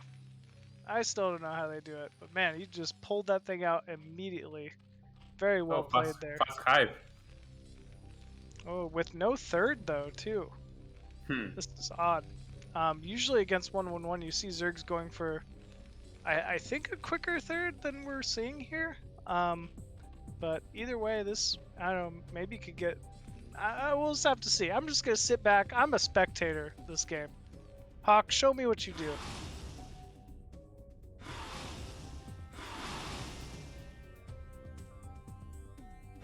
Chases off that vulture, opening up a position to take a third. Oh, the drone is trapped. That's what's going on here. He's got a full wall at his natural, and he can't get a drone out. This is funny. Yeah, this is definitely funny. Kill the Sunken, sadly. No, kill the Spire. Get it? I was like, this third timing is off, and I knew it for some reason, but that is very unlike Hawk. Either way, I think it's well within the allotted time to still be doing this game, so he's good. I think this is a lurker switch, Pato, like you were saying. We don't see any Hydra speed or anything, so this is going to be Vessel bio versus, you know, Lurker Muta here for a second, and then we see an Ultra Cavern, but I don't know if we see a Defiler mount. Is this straight Ultra? That might be a little cocky. I think it's just straight Ultra. I don't know. I never live when I go just Ultra first before Defiler, but that's also probably because I'm bad. So we'll have to see what Hawk's going for here. Well, he doesn't have enough gas to make like vessels and tanks and everything to control lurkers, so if he gets a good position with his lurkers, I think it will be a good thing for Hawk. But I don't know, Dandy's Terror is already moving out, and if he gets a good engagement, maybe he can hold the Zerg in his base. Yeah, it's possible. The lurkers are kind of up on that high ground. You know, I think that high ground might be a little tough for Terra to engage, but there's nothing really keeping Terra from attacking into the natural straight away at the moment, right? I don't know. That always scares me. I think at least like 1 or 2 lurkers there might be nice, but we'll see. 3 vessels though from Terra. That's 4 vessels. Excuse me. That's very scary at this point in the game. I mean, those are going to start racking up so many kills with those irradiates. You know, he's going to need to scourge those pretty quickly here. Yeah, he will be able to irradiate like six lurkers, I believe. Oh, jeez. 4 already. Oh. Wow. Oh. What? Is he just making this work somehow? Got 1 vessel. Wow. Hawk. You're a boss, man. I can't believe he just won that fight with most Really of his good army micro. on fire. Yeah, that was just incredible. I was like, uh-oh, this is the end. And man, he made it work. I guess just good positioning. He kind of flanked and surrounded with the Zerglings and was able to reduce that vessel count too. So, man, not bad, but still, Terror up, you know, a good 15, 16 supply. He's retained most of those vessels. He's also in a pretty fine position at the moment.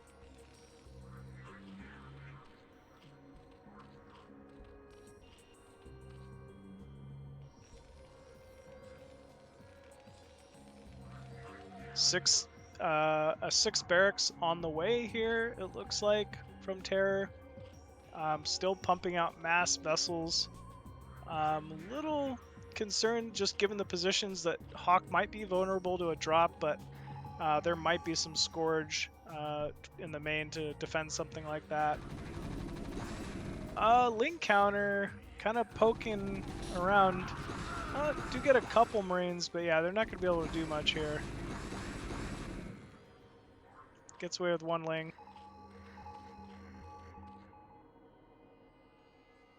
The one thing I'll say is I don't think Terra's really getting much done with the vessels for the moment. He's got to scout these ultras out, or at least you know, radiate some lurkers or something. This is the whole investment for 111. So Upgrades for Terra. What are the upgrades for Terran? Just 1 Marine there. Plus 1. Okay, he's dead. Yeah, that's not gonna work. Zerg might be on 2-4 here soon on those Ultralisks. He's 3-0. Oh, 1 battle cruiser. But just 1. BCs are scary, for sure. I mean, there's nothing that's gonna kill that BC here. I think Hawk is gonna have to see the BCs and then back up, but he's still fine. That's Oh, no armor on the air either from Hawk, so those Scourge are getting one-shot by BCs.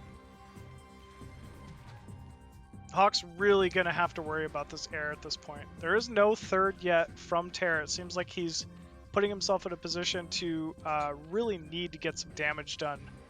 there's a no 3rd policy in Latin America. Oh, okay. no 3rd policy. No, yeah, no just all in. We just all in. But oh man, I like this play with the BCs. He's clearing space for this drop in the main. Oh no! Whoa, that's so many Scourge. Well, he attracted the Scourges with those BCs. Oh my gosh! Still I don't one know BC left. Yeah, I don't know if that was a smart play. He should just dematrix the dropships and then send the battle cruisers. He just said, "Oh, there's 2 battle cruisers. I will make 1 group of Scourges."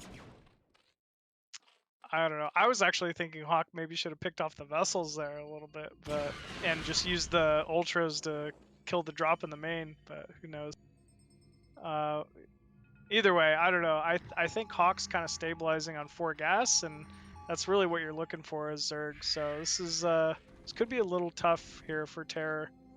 Yeah, he's floating a lot of minerals as well, so he needs units. Yeah, and the he does. vessel's still alive, so that's really bad. Ooh, these ultras are all irradiated. That's not good. But if Terror has +1 only, it is not good. I think he's got +2 now. Oh, yeah. okay. Oh man, I think Terror might have this. You know, maybe he does. Yeah, it's just too much bio here. Oh my god, is it possible? It might be possible.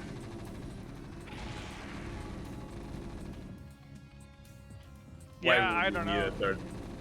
Why would you ever need a third base? No, this is scary. Oh man, good timing here from Terror. You know, looks like at least Hawk was able to clean this up, but it's too late. You can't lose all the hatcheries in the econ and come back from that. And those vessels still doing some damage. Wow. Great job here from Terror. And now Terror should be able to freely take a third base, and Hawks, you know, doesn't have any drones at his third at 12 o'clock. So he's really just 2-base Zerg versus 2-base Terran at the moment. Minos, he can just throw another hatchery. But the problem is that he doesn't have any gas, and I think Terror spotted that top base. Yeah, I think they did too. Okay, one vessel. Yeah, one vessel down. But he really spotted that base, so it's going to be dead. Yeah, this is all going to be lost. Shoot. Looks like Hawk's going to go for one last little counter here, maybe. Try to make something work. Oh, those vessels aren't going to die. Oh. Ooh, good pickup there from Hawk, but still, with no third base. Yeah, those ultras died on Terror's base. Oh, okay. Or will die. He's shooting from downhill, but still. Just too much damage. Yeah. He needs more ultras, but no enough gas.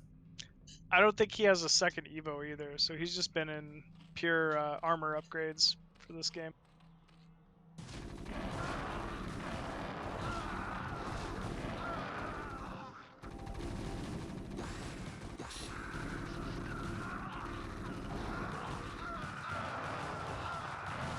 Okay, nice little pickup.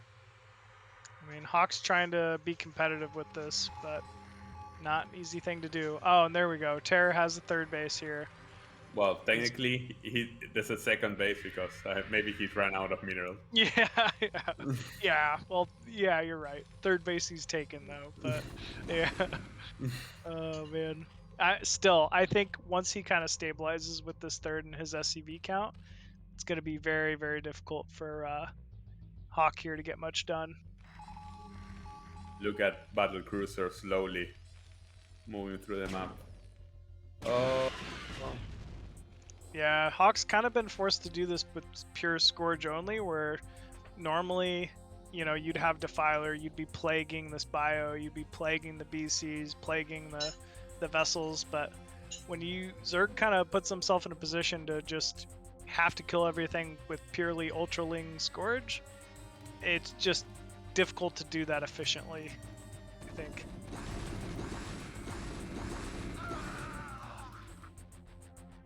So the final fight, maybe.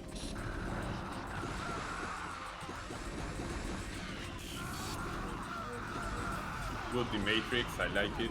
Yeah, and really good D-Matrix. Good walling with the medics as well. He really kind of blocked a lot of that.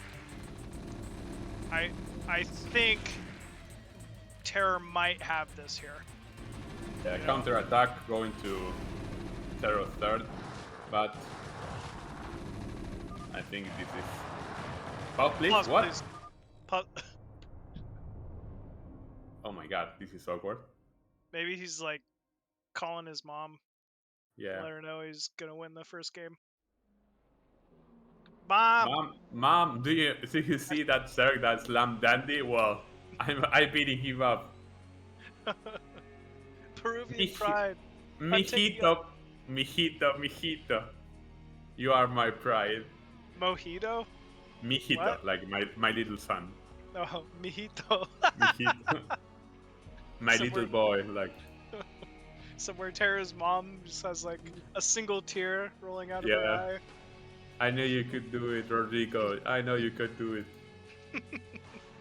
In your face, Hawk. In your face. No, this was very well played from Terror.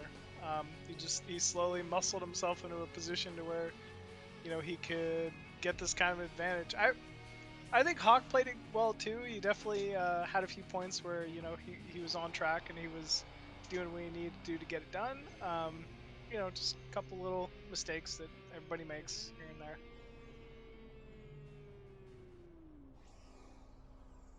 Well, the game is over though. All these three ultras. Yeah, I think it's pretty much gonna be a wrap once he gets back. All right, he's back. We're back. Hawk is ready to go. We're doing it. Go, go, go, go, go, go, go, go.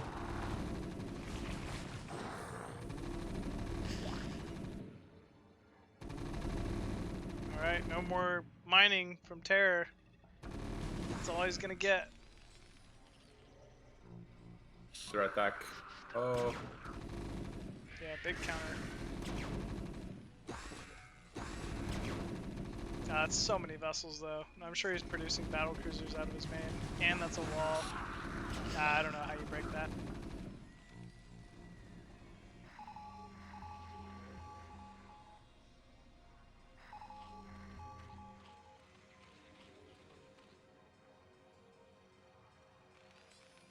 No more minerals as well.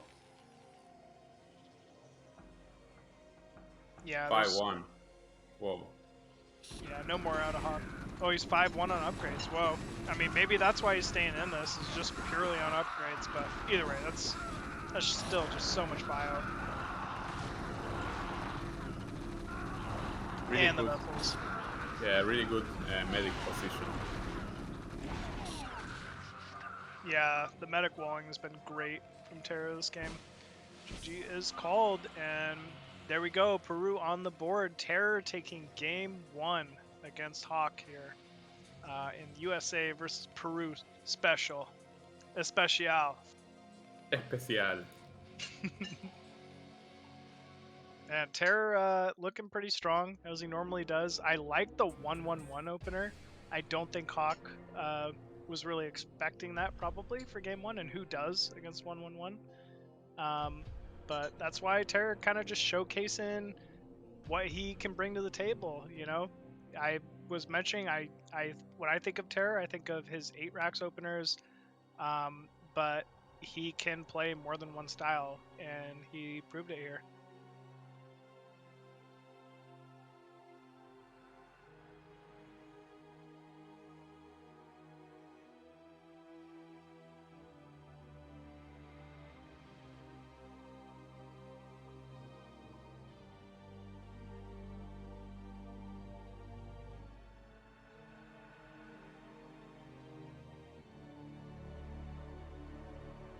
Well, we are selecting map number 2 here for Terror versus Hawk.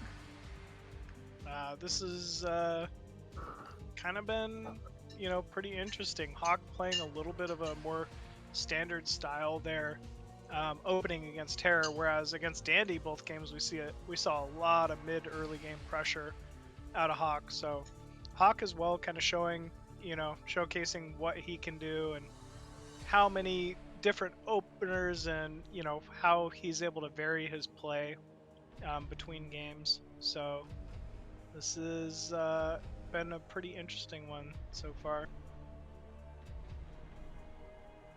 All right, Hawk is saying host Largo. Largo, I don't know. I don't actually know why you would pick that map, ZVT. Because the 3, 6, 9, and 12 are so difficult to hold, but I don't know, Hawk probably knows some stuff I don't, for sure.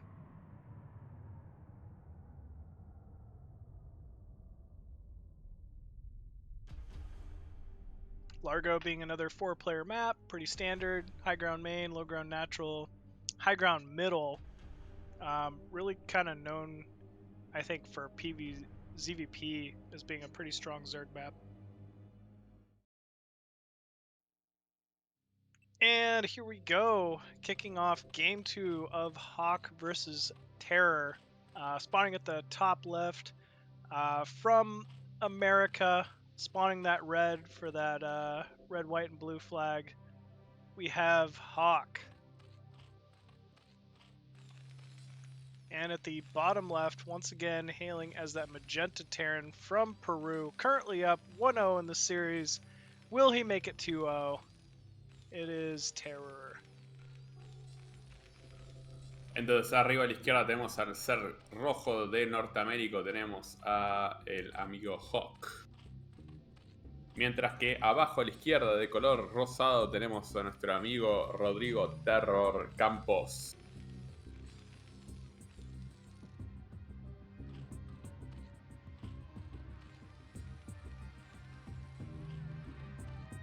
So, let's see what...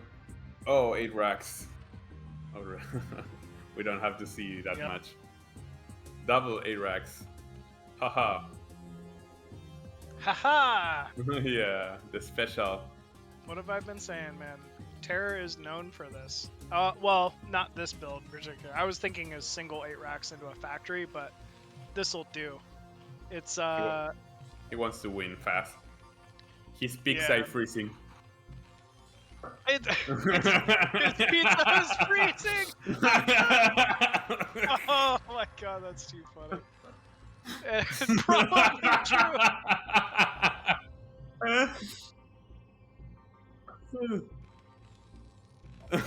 Yeah. That's so funny. Pausing for pizza, like. And Hawk doesn't suspect a thing. Haha. Nope. He's like, oh, he's probably gonna play like real straight up and respectable because it's Terror. And it's like, nope. There are literally 2 barracks in the center of the map. There's gonna be SCVs streaming at your base here in a second. You're in some trouble. No, you can hold from here as Zerg, but it takes immaculate drone control, which is something I do not have. Domino Pizza sponsored this moment. Domino. What a pizza. What a pizza. Or Domino's Pizza, we bring the cheese.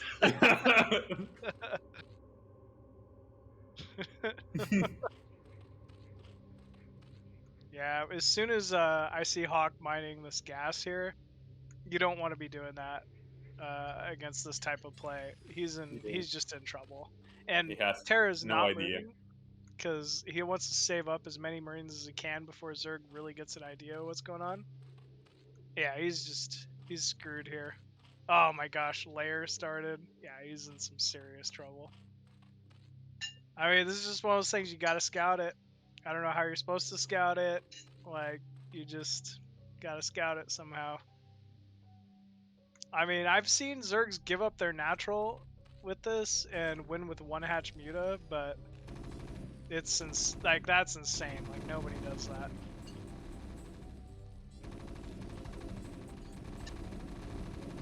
Well, I mean, he's bringing a drone to the natural, like he's gonna make a sunken or something. No chance, amigo. Yeah, there's just no way. The bunker's up. Too many Marines. You should just cancel that.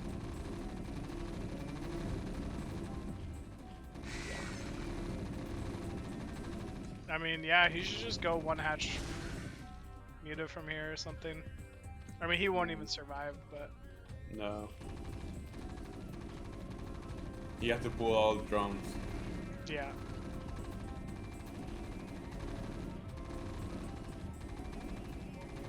It's just a build order win. Kinda. Ignore the sunken, ignore the sunken.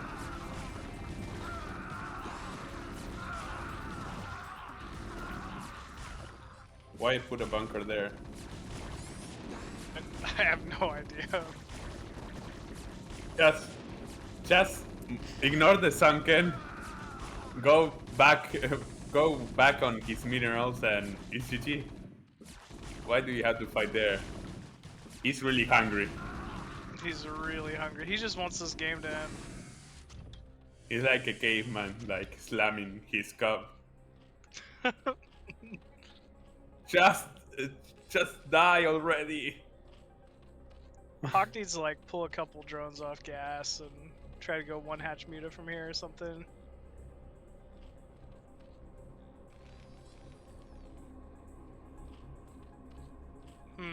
Terra might just continue with the muta or the marine production. What are you doing, Hawk? This was not the play. Just ignore the sunken and kill him. Okay, now you have to kill him.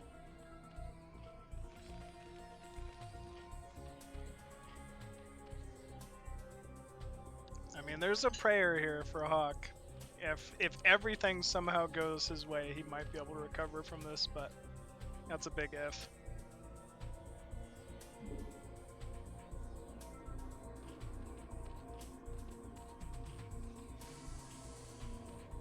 Oh, we hear the bunker unloading. Marines in position. They're going up. This is it, folks.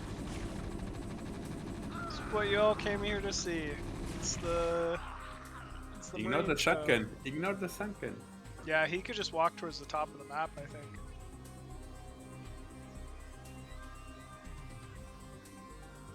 Why do you want to kill that sunken?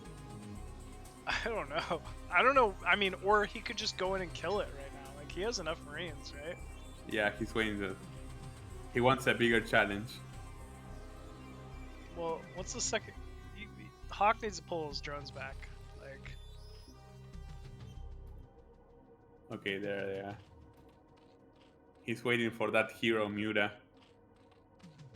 Is there a muta hero in StarCraft? I think so. I don't remember the name though. The one muta. One muta, one destiny, one goal. Fly, my little bird. Go conquer. Oh. Aha! You have no turn. Sucks. I came looking for copper and I found gold. Haha. Well, this will be a little annoying, but he's gonna be fine. That's so funny though. One muta.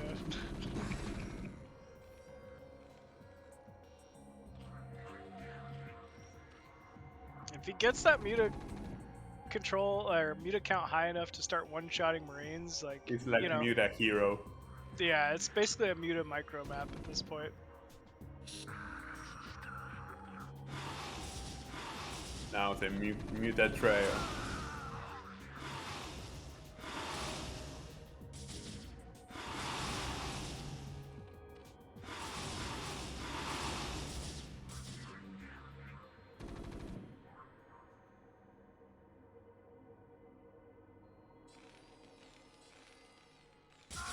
Yeah. Yeah, I don't know. I think he wants to. He's worried about a counterattack kind of too. That's only 2 sunkens and one of them are super low, so. Yeah.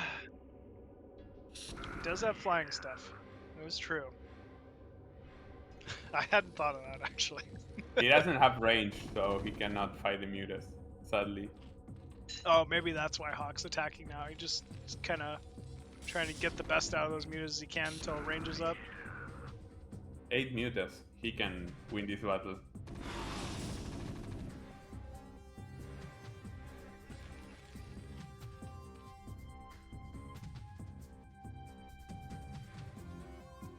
Hawk's just saying, no pizza for you right now, basically. If he could leave his hatchery, he would.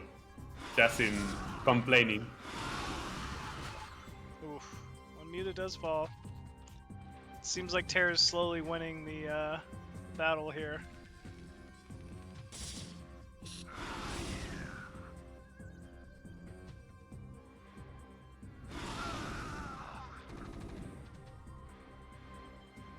This is kind of a nice little control here from both. Like the way they're you know, Terra's kind of mirroring the Muta movement with the Marine medic and vice versa, protecting the 2 barracks in the center. Oh, one did get picked off though. I wonder if he's getting +1 armor on 1 hatchery on the Mutas. Those Marines and Mutas moving around is like a mating dance. You know? It is. Yeah.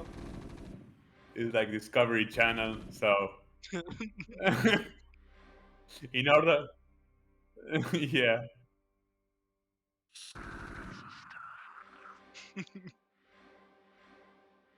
It's so tough, like, to break out. Like, he's got to use these mutas just to get all of the attention from Terror at the moment. The second he pulled them all the way back to the main, I think, you know, then Terror might be able to counter or kill his own natural or something like that. Anyway, I don't know. I really don't know what the right answer is here. If you're basically, yeah, he did. He definitely is getting some good pickoffs for sure. Zerg without a second gas, not so good.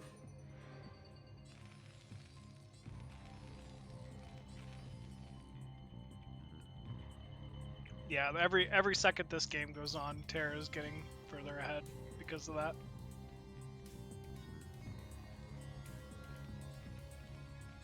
Zerg just has to have an econ advantage. It's just kind of how the race is designed.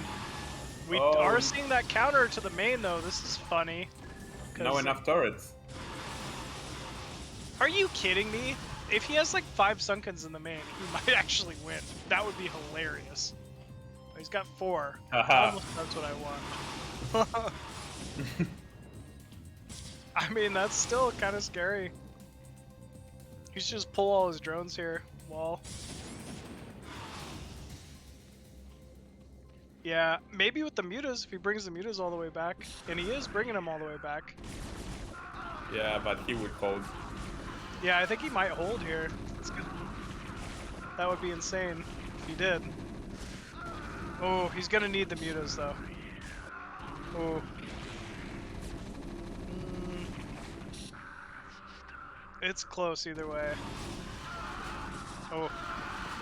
That Sunken. Another Sunken finished. What? Oh. What? Are you kidding me? Oh my god, insane play. GG. Alright, now go eat your pizza, Terror. Haha. Haha. He won, man. He won this. He's dead, man. Hawk did it. I don't know how Hawk did it, but he did it. Oh no, don't just dive in with 2 muta. There is 4 more Marines walking in. Oh, he's making 2 lings though.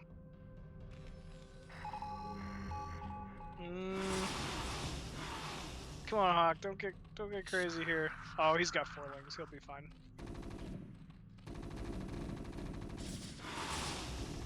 Oh, he'll clean this up with Zerglings, no problem.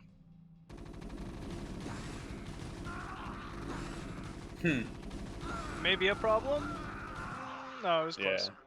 But yeah, no barracks anymore from Terror. GG is called.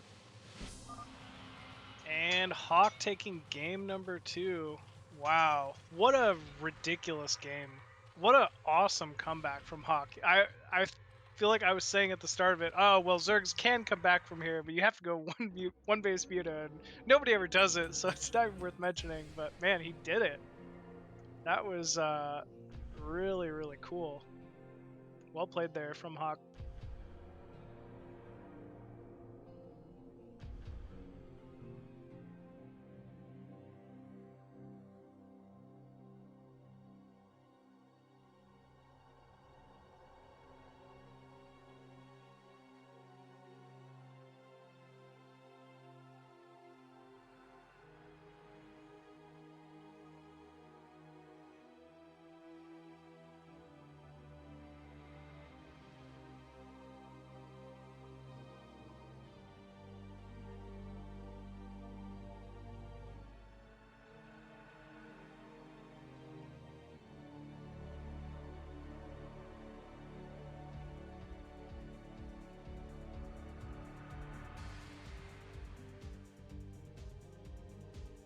Yeah, that was definitely an interesting game. I mean, just so out of the norm. I don't know how many games you get to cast that are, you know, double 8 racks versus 1 base muta, and the Zerg comes out on top. And yeah, expand would have been an auto loss for sure. Hawk was right there.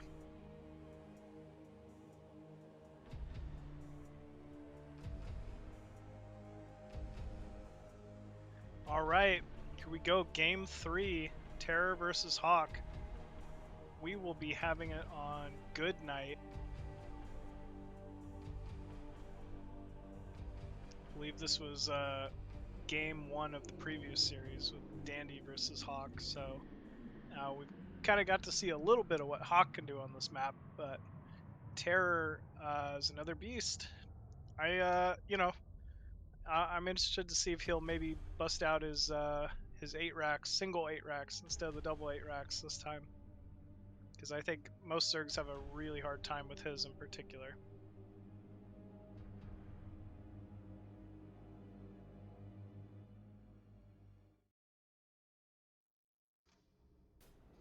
Here we go. Spawning on Goodnight at the bottom right as that Magenta Terran once again. We have Loop Ring Whale, aka Terror. And spawning at the bottom left as the Red Zerg once again, hailing from the United States, the land of the free, the home of the brave. It is Hawk. Abajo, de color violeta, ni más ni menos que de Perú, uno de los países más grandes de Latinoamérica, tenemos a nuestro rey, cuya pizza se va enfriando.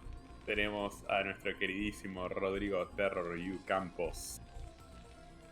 Y abajo, a la izquierda de color rojo, tenemos a nuestro representante de Estados Unidos de Norteamérica, la tierra de los libres, los valerosos y los temibles. Tenemos a ni más ni menos que a Hawk. Man, I gotta say, America is just bringing out the fight tonight. Every game has been just scrappy, and I'm just still in awe that Hawk won that last game. That was not something you see very often. How do you recover from that if you're Terror, you know? Like, dang, you lost a 1 game. It's a little frustrating for sure. I don't think he was concentrated during that game. He really made poor You think choices. it was pizza time? Yeah. Is he having a pizza party? Like Teenage Mutant Ninja Turtles. We can.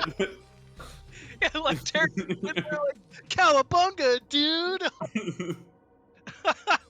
Like a rat, maybe yeah, when we have a big rat there. Cheese him. Master Splitter. Righteous, bro. Oh my god. No anchovies though. Never anchovies on pizza. I learned that from the Ninja Turtles. Yeah. So maybe we're going to see a standard game, 15cc. No, 17cc, sorry. Is that pretty standard? 17 is that's pretty standard after a wall? Yeah. Okay. Making a full wall, maybe he was afraid of an early pull just to play standard. Yeah, I mean, he's got to win this game to win the series, so, you know, no, he's not taking any risks. I respect it, for sure.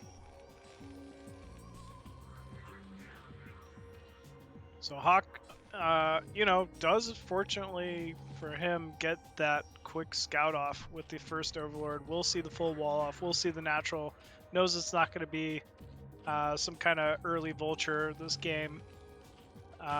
So I feel like Hawk's in a pretty good spot just from the start here, even though like no real damage has actually been done from either side.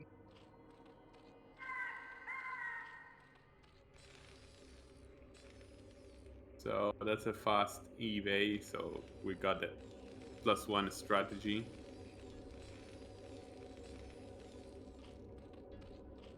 Oh, then? Okay. Okay, this could be nice. What, the eBay and then Academy?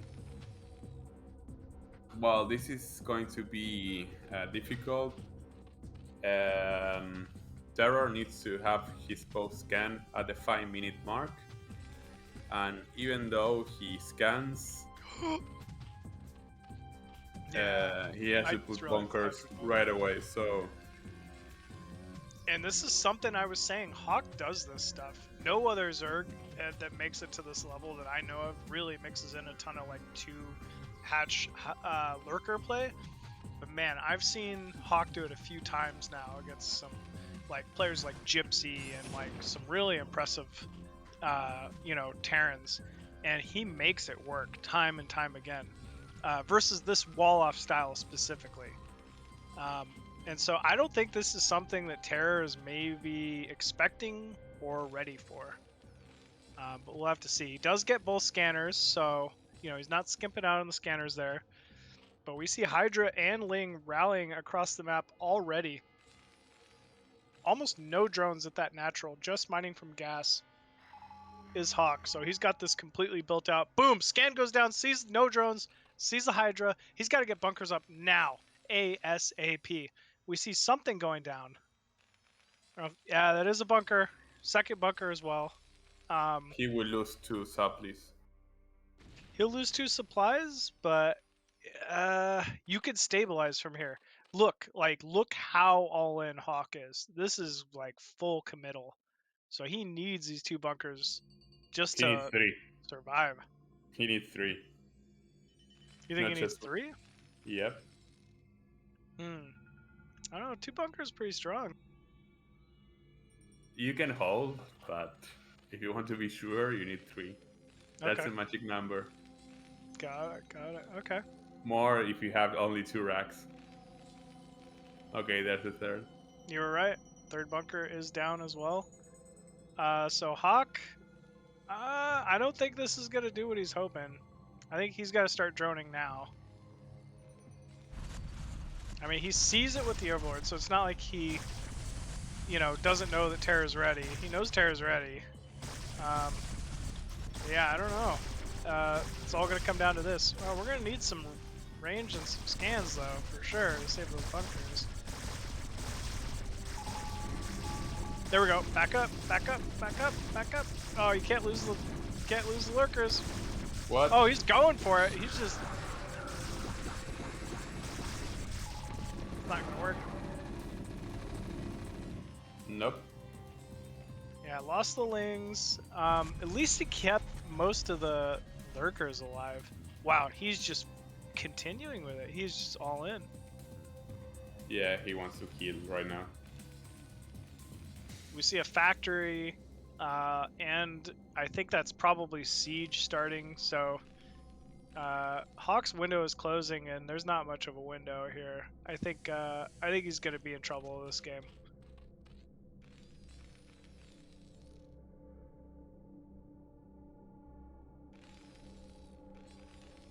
Yeah, there's just, it's 3 bunkers and a turret. What do you do? Terran bunker is pretty strong. Can be repaired and all that. Yeah, I think he has +1 already. So yeah. He's pretty. I don't think Hawk is going to do this. No Overlord, so no. Oh, and Siege. Yeah, and Siege. That's the icing on the cake here. Yeah, this is over.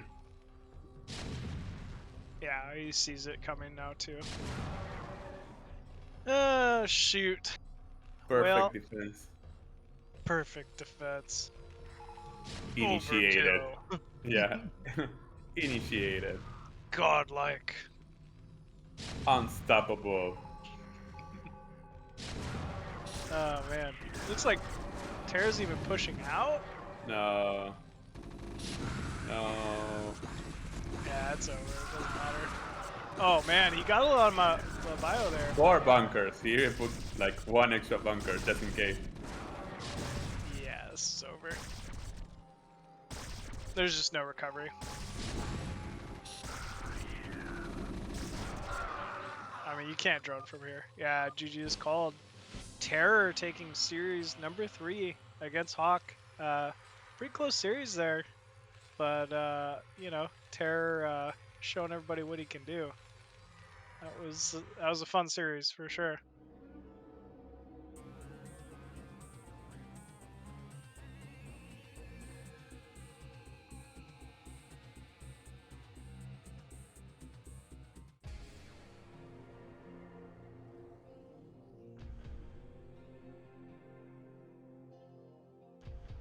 Well, up next we're gonna get to see Terror versus Stryker. That's gonna be a fun one for sure.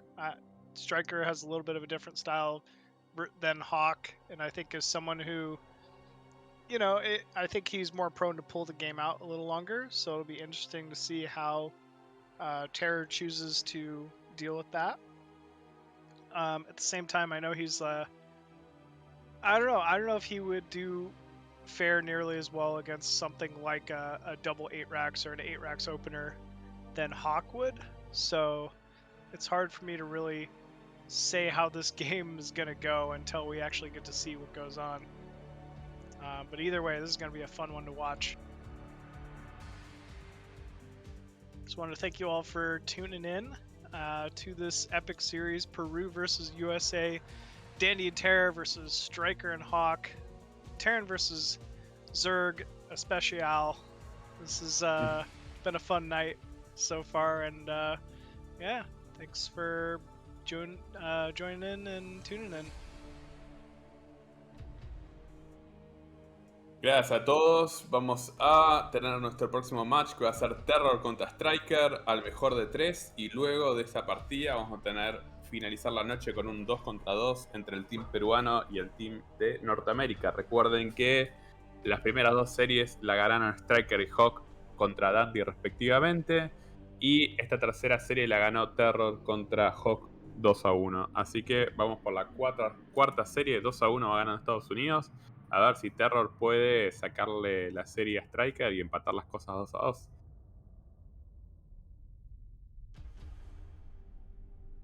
All right, we are still deciding the first map, but game 1 should be on the way here shortly.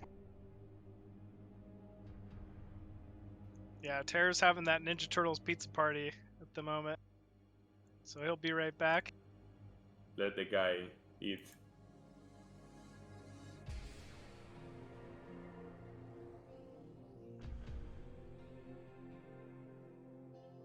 If Terror was a Ninja Turtle, what would his weapon be? I think it would be Donatello. You think it would be Donatello? He wouldn't have his own weapon. Wait, Donatello had a bow staff? Yeah. Okay, I can see that. I mean, he 8-raxes a lot, and bow staffs have really long reach, so they hit you very quickly. That makes sense. I love how you try to make my guess work. That's what I'm here for, man. The analysis.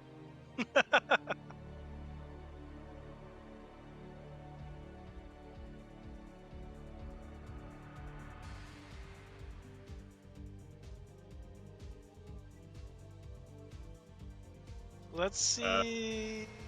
Or you pick it. You pick. Go. Revolver.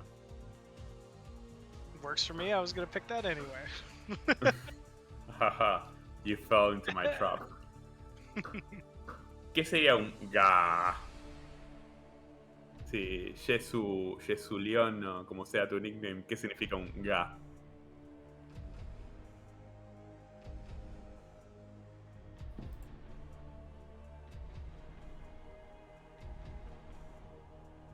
And try to understand what people write on the channel while we wait. Even though we both speak Spanish, I simply don't understand what they're trying to say. Is it not Spanish? Yeah, but I think they managed another kind of Spanish. Ga, like ga, like that. Okay. Así, tipo, ga.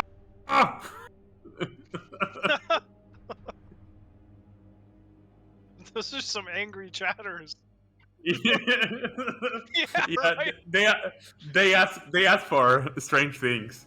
Yeah, like, oh yeah, Pato, do that when they're dressed as like a nurse or something, like a bridesmaid. Pato, just say ga.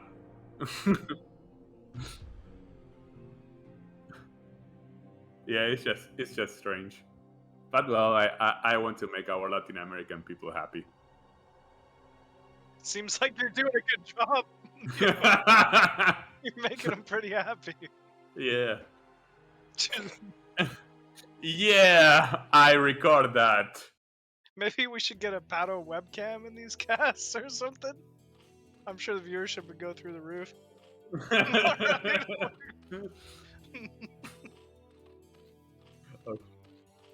Yeah. Only if you hit 100 subscribers or something. Yeah, I know. And Koreans like tuning in. So what the fuck?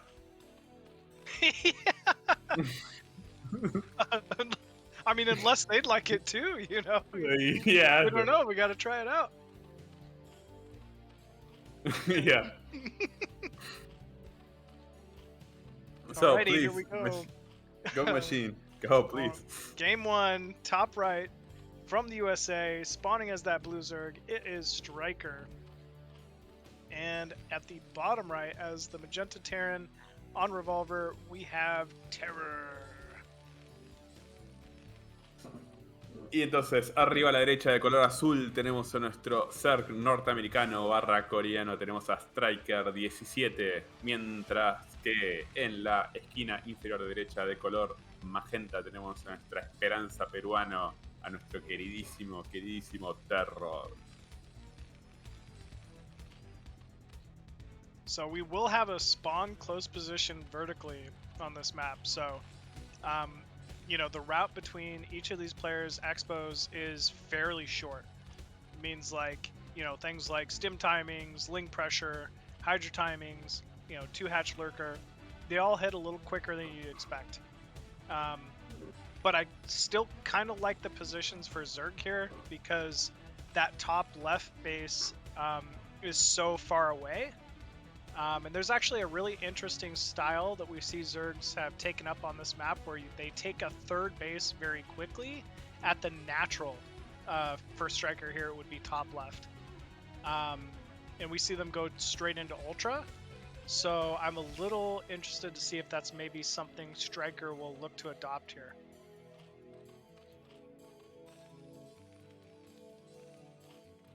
So 2 racks for Terror against Stryker. What?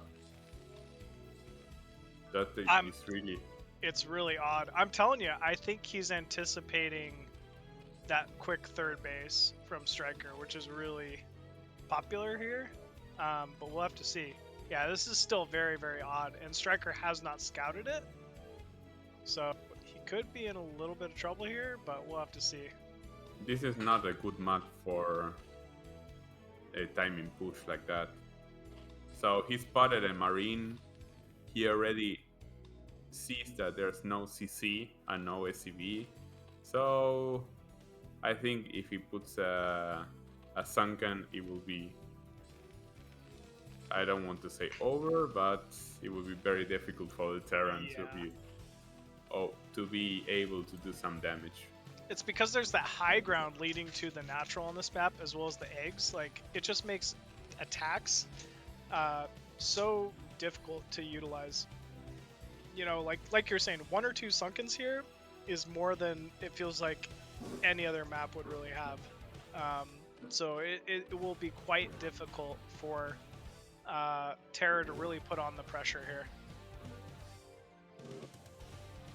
Yeah, it doesn't matter that he hides Marines. The Overlord already confirmed that there is no command center, so I'm not thinking that this is a good build order from our friend from Peru. Yeah, I'm not sure what the thought process was behind this one, but who knows? I mean, we haven't seen it play out yet, so maybe he'll find a way to make it work. But you know, I would be thinking that this is some type of factory opener, is kind of what I'm thinking at the moment from Stryker. But we'll have to see. Still, two hatch muta counters everything, so you don't have to guess. You just have to put 2 sunkens and. There's no second sunken, and Terror is moving out, so this very well could still work. Ooh, he sees the bio. Ooh, he's gonna put down a couple sunkens, but they're too late. It's too late. I think our boy Terror's got this actually. Really? Yeah. Well, he made a lot of damage. What? It's What? just too close of positions. What? Whoa, the Sunken got another Marine though. That was kind of crazy. Oh. But they're gonna run by. Yeah. Ooh. Wow. I think he's won it. Oh my There's god, no Stryker. drones left. Oh my god, Stryker. Why? No, there's drones out there. Yeah, GG. GG is called. Wow. Very quick game 1 here from Terror. With a pretty unorthodox strategy, but it worked out. I mean, that's really why I like Terror's play. You know, like most other Terrans would be content with just playing like the standard, you know, meta builds, you know, game in and game out. But Terror's completely fine with taking some risks and, you know, like just using that to his advantage.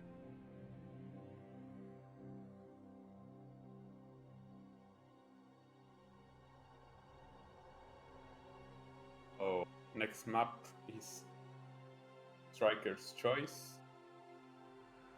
What it will be? Maybe Good Night? Yeah, it seems like it'd be a Stryker map. Any kind of 4-player map. He could pick Poly, he could pick, I don't know, even Fighting Spirit, I think he'd be fine with. Fighting Spirit. Oh, called it, called it.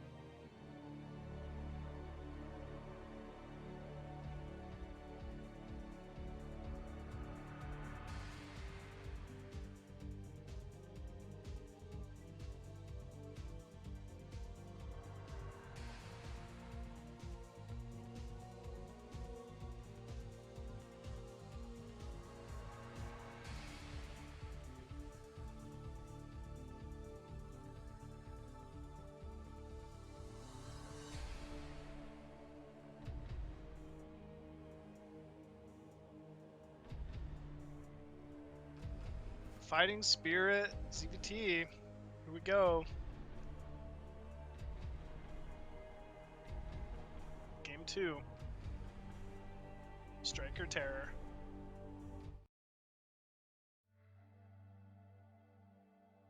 And spawning at the top right as the Blue Zerg on the most overplayed map in Brood War of all time, it is Stryker. And spawning at the bottom right as that Magenta Terran from Peru, currently up 1-0 in this series, looking to close it out. It is Terror. Arriba a la derecha de color azul tenemos a nuestro Zerg coreano estadounidense, tenemos a nuestro amigo Stryker 17. Y abajo a la derecha de color violeta o magenta tenemos a nuestro amigo del Perú, tenemos a Terror U.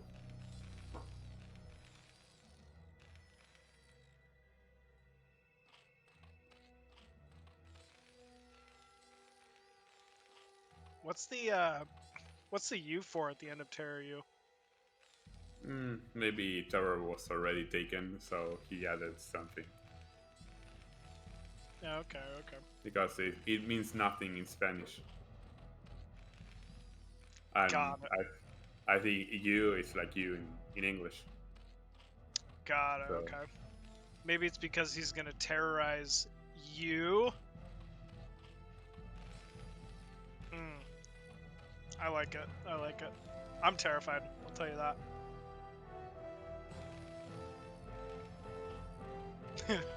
Yeah.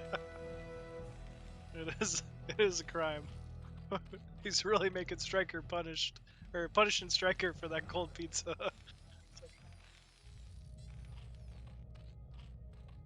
Wow, this is very different from Terror. We're seeing a wall off with the gas in the main. This could be early factory. This could be 2-port Wraith. Either way, it is not standard. That's for sure. Wonder if it'll get scouted here.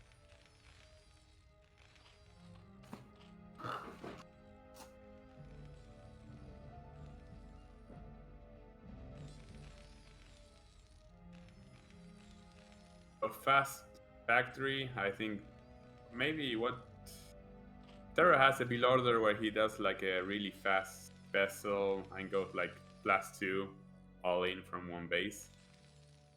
So maybe, just maybe he's doing that. Yeah, it could be.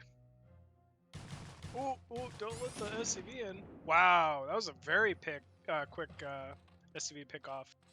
And I think he's going to scout this wall in factory in time to be able to get a sunken at the natural. Remember, this was pool first.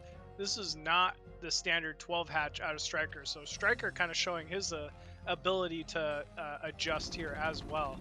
And it's going to pay off. Yeah, he's got to just get a sunken down at that natural ASAP. Continue to drone, maybe get that Hydroden down if he really wants to be safe. But I still think he's in a fine spot here. I mean, he's gonna put a sunken down, right? Okay, he is. Yeah.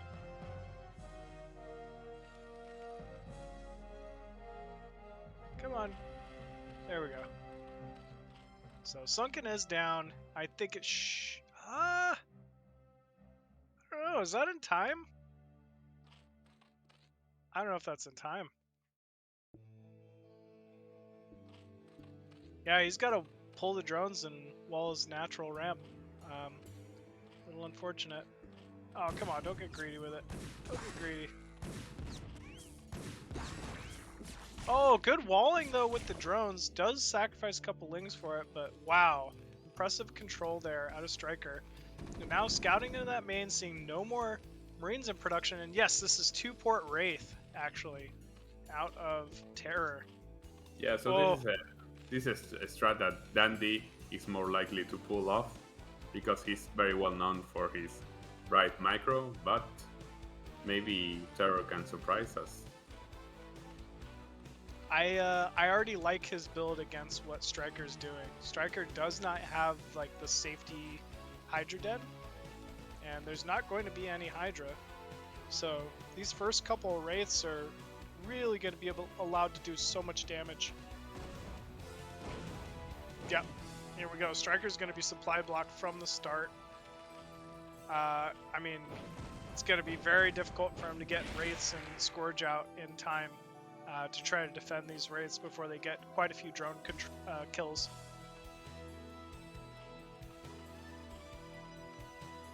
Really, the big thing is Overlords. If you can just continually kill Overlords like this, with that 2-port Wraith, it's just crippling to the Zerg. There's nothing they can do. So this is a little frustrating here for Stryker from the start. Spire is up, and he does have supply now, but only for a moment before yet another Overlord falls. Oh, he has Burrow! Oh, he's so good, actually. Burrow is so good. Yeah, but not mining. Is there any... is there a clock? Research or something? Yeah. Yes, cloak is being researched. So... and no Overlords, actually. Yeah, no more Overlords. There are 2, so... I mean, he doesn't have any Overlords at his base because he was running those away. So, cloak here could be pretty devastating. Ooh, he sees the Wraiths coming in. I love that burrowed Ling there. Ooh, it looks like he's looking to get a fight with these Wraiths. Overlord coming in as well. Remember, Wraiths, when they actually fight, don't fight the best against Muta, so I'm a little surprised that micro. Terra is taking this fight. You know, even if they trade completely evenly, it's not a success for the Terran. So that was a little odd. I think maybe Terror overstayed his welcome there a little bit, but at least, you know, the Wraiths are alive. He's going to be able to heal them back up and still get some damage out of them. But I think Stryker got the better of that.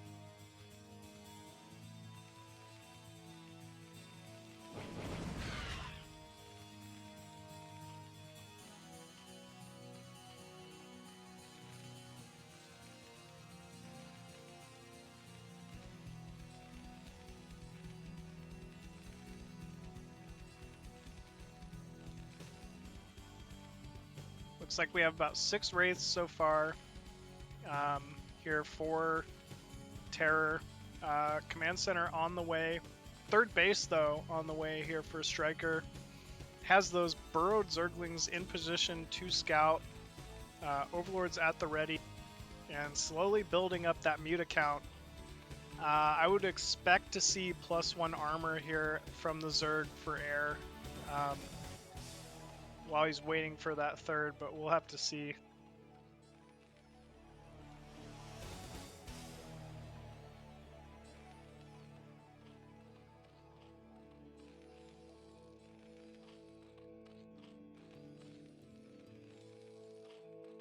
Wraiths count just being built up. It'd be interesting to see if maybe Terror chooses to switch over to Valkyrie play. Which I think is pretty strong given both their openers here. Either way, this natural is going to be quite a bit delayed a little bit here for Terror. You know, relying on just these 8 Muta to hold. No turrets up yet. Oh my gosh, he's got 11 Muta and Scourge? Okay, I think he just wins. Oh, you need Overlords, but... I think when the Overlords get here, he wins. There. He shouldn't have run in with the Scourge so quickly, but either way, good fight. Here we go. Engagement. Oh, use all your Muta. You got another Muta over the cliff. Or don't use the Muta. In fact, I don't think you should use all your Muta. You should just beat him without using all your Muta. He's just styling. Yeah, he's just styling. Wow. Stryker. Really strong timing here. Geez, this is I mean, what we're used to seeing with Stryker anyway. He's just got really phenomenal play straight up, already looking to get to that next level. Ooh, Queen coming in. We're gonna see an infested command center. I think we might. Ooh. So this command center is gonna get low enough, and then the Queen should be able to come in and actually infest this command center if Terror doesn't back out. Yeah, he will. And yeah, it's usually not what you like to see. Oh, yeah, great. Yeah, it's that's the command center now. Whoa, Stryker taking game 2. Huh, that was interesting. You know, once again, at least we got to see Terror do something out of the norm there with that 2-port Wraith opener.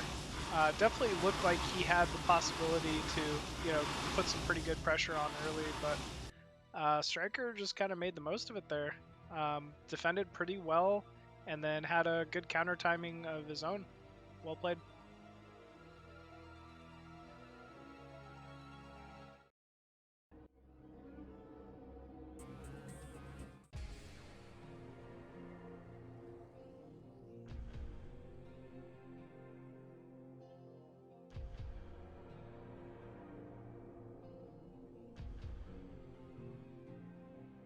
USA. USA. Yeah. One game away from reaching the dream. America. I want a Pato picture with North American flag with Uncle Sam's costume. Yeah, Uncle Sam's costume, like, oh man, eating a hot dog and at a baseball game.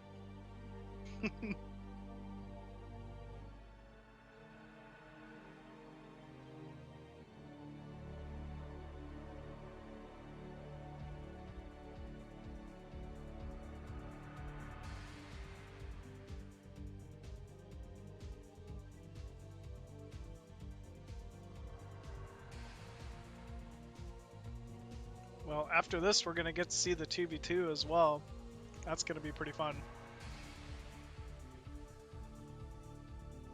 I know Stryker is quite the 2v2 player, but I'm not really familiar with Hawk 2v2. I'm sure he's great, obviously, but I don't know how much he actually plays it.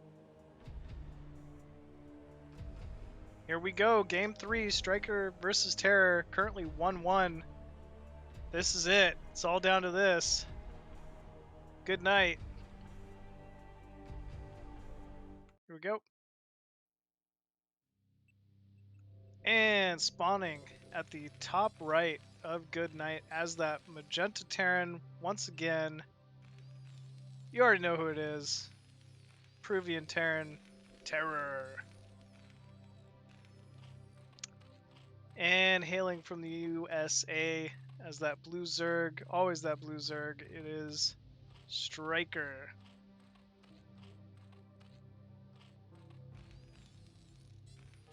Entonces, en la esquina superior derecha tenemos a nuestro Terran del Perú, tenemos al amigo Terror. Mientras que en la esquina inferior izquierda tenemos a el Zerg coreano estadounidense, tenemos a Stryker.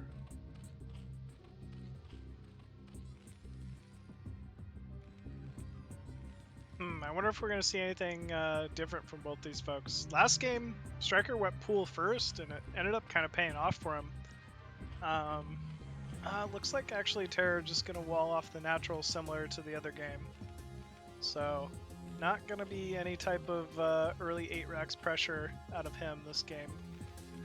Meanwhile, looks like nothing but just standard from Stryker as well. I'd expect this to be a 12 hatch, most likely. Yeah, it's definitely looking to be a 12 hatch.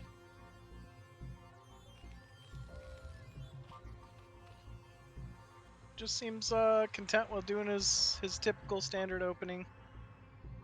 Playing it out from there.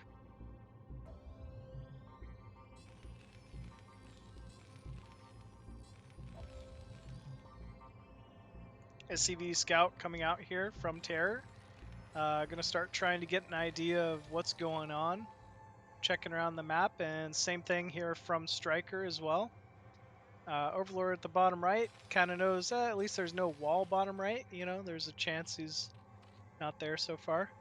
And actually, he's gonna catch that SCV moving in, but so will Terror. So they should both know exactly where their opponent resides as of now.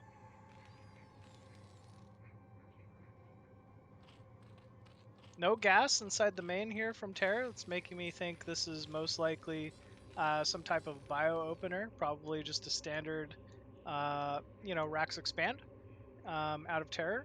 Meanwhile, we just see that normal standard gas pool timing from Terror. This was always going to be 2 hatch muta from a player like Stryker's caliber. You know, you don't really see a whole lot of 3 hatch play from Zergs at the higher levels anymore. So yeah, this is going to be as normal of a game as we usually see.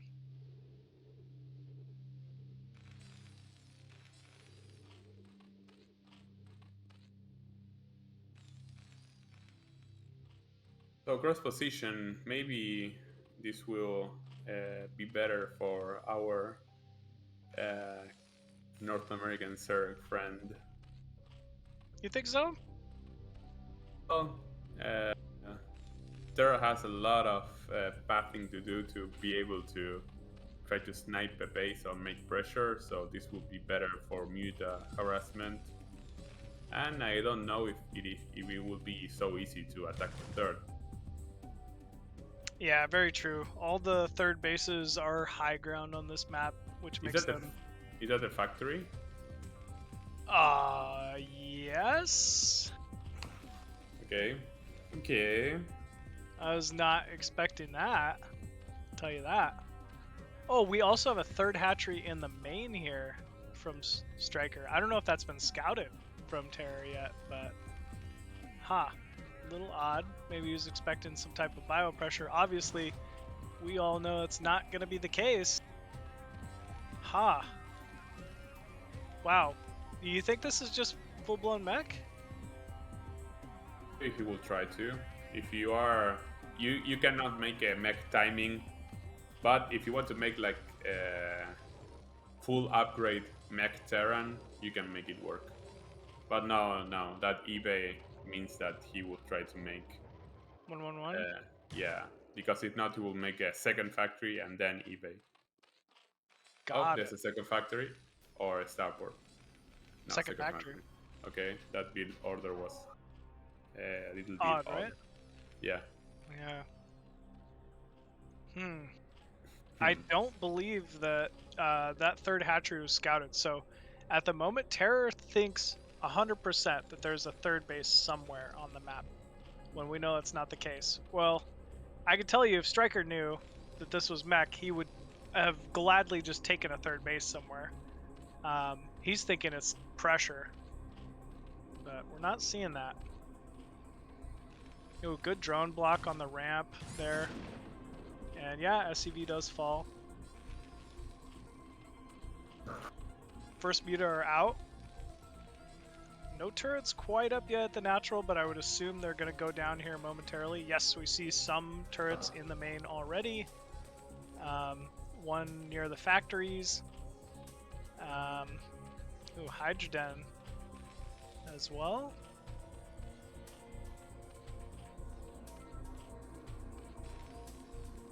I'd love to see a third base for Stryker here soon. I don't know if we're going to see it.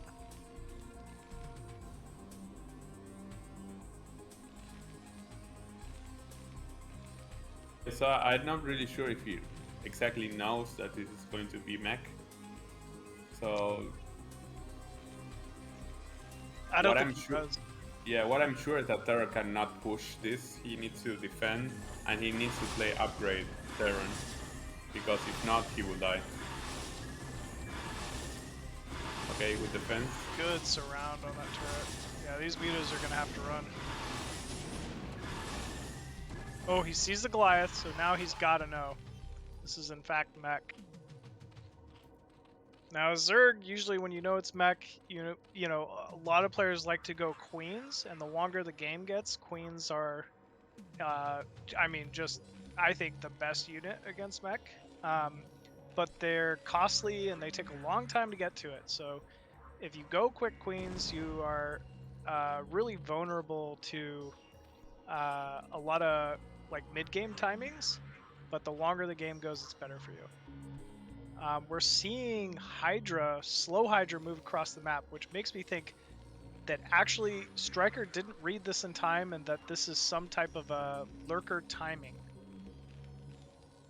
Oh.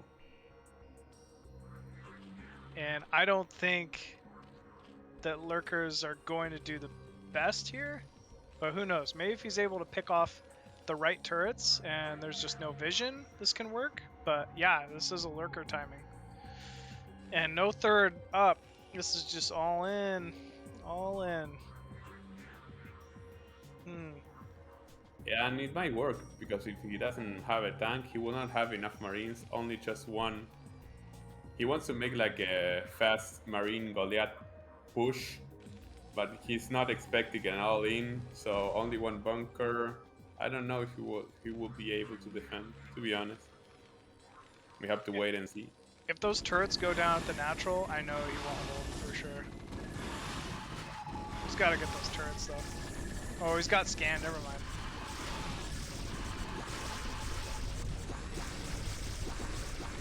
So, I mean, this is going to be pressure. He's got to really get on top of the mineral line before he can do... He would be supply block. Oh, you're right. Oh, wow, he is going to be supply blocked. Oh, he's going to need these lings, all these mutas here. Oh, good lurker attacks here. Wow, doing quite a bit of damage somehow to all these Goliaths. And now we're starting to see the SCVs fall, and that's where it really starts hurting the Terran. Oh man, great positioning on these lurkers. We're seeing more Zerg streaming across the map. Just lings. No third base yet. He's really just got to send a drone out and take that third base. But other than that, things are looking optimal here for USA's Stryker. There we go. Yeah, third base being taken, mid left. You know, he's not. I think he won't be able to get a ton done with pure Ling here. He's got to start getting more Muta or Lurker heavy, but he looks like he is just going to continue pushing up this ramp. I don't know if that's smart, but we have to wait and see. Oh, that's many lurkers.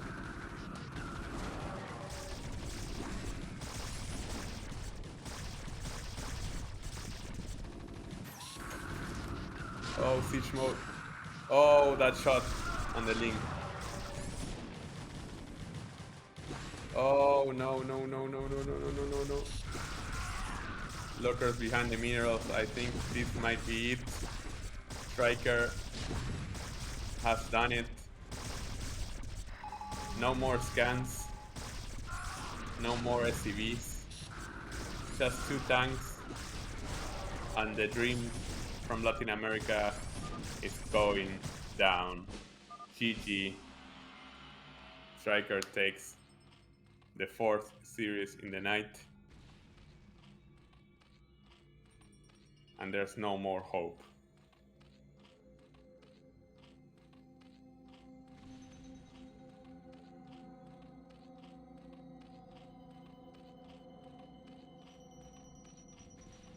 So well, GG. Very well done. Do you guys know what the score is so far? 3-1 for So North the first America. match, Stryker 2-0 Dandy. Second match, Hawk 2-0 Dandy. Third match, Terror beat Hawk 2-1. Fourth match, Stryker won against Terror 2-1. So what is that, 3-1 right now? 3-1. Exactly. So Team USA has won. We still have a 2v2 going on. At best, Team Peru can hope for a 2-3 outcome.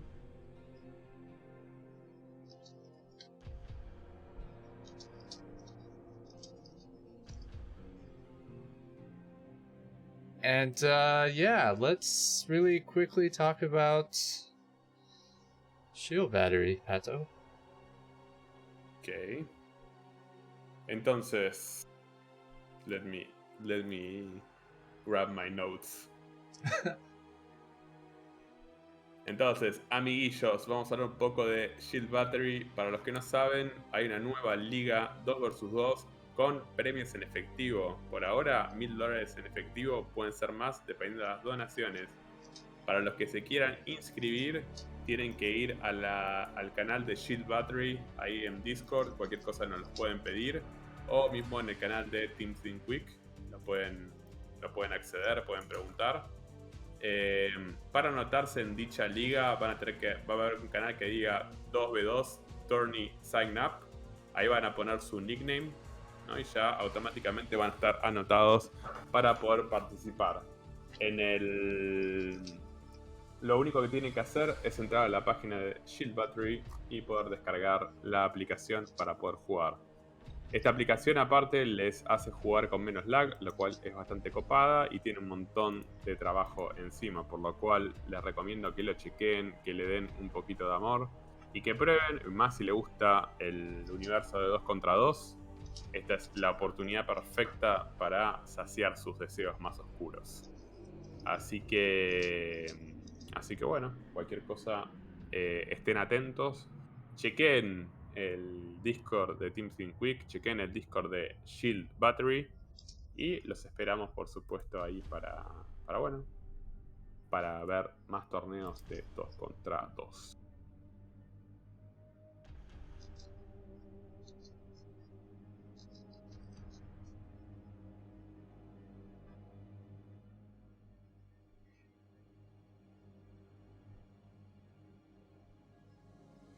Para los que no saben, para instalar Shield Battery tienen que ir a shieldbattery.net, ahí donde lo pueden bajar. El torneo que va a organizar Team Think Quick va a durar entre 3 y 4 meses y es una clasificación abierta que se juega desde la plataforma del servidor de Shield Battery. ¿Está bien? Esto, la cierre para la clasificación va a ser el 1 de marzo a las 10 de la noche. ¿Está bien? El inicio del periodo de clasificación va a empezar el jueves 16 de diciembre a las 5 p.m. GMT, perdón. Así que bueno, para poder participar tienen que inscribirse en el Discord y bajar el servidor en shieldbattery.net. Cualquier pregunta, por supuesto, estamos acá. Y recuerden que cualquier donación para dar apoyo van a ir para los jugadores.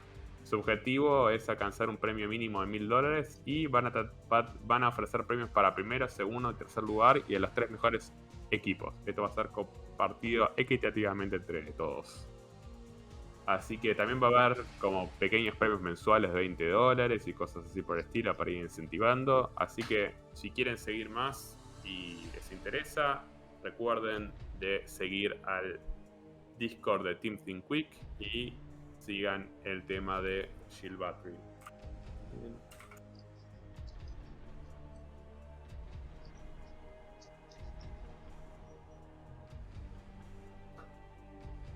Ahí puse en el chat shieldbattery.net, descarguen el servidor y anótese en el... A ver si puedo pasar el link. Espera un segundito, a ver si puedo invitar a gente.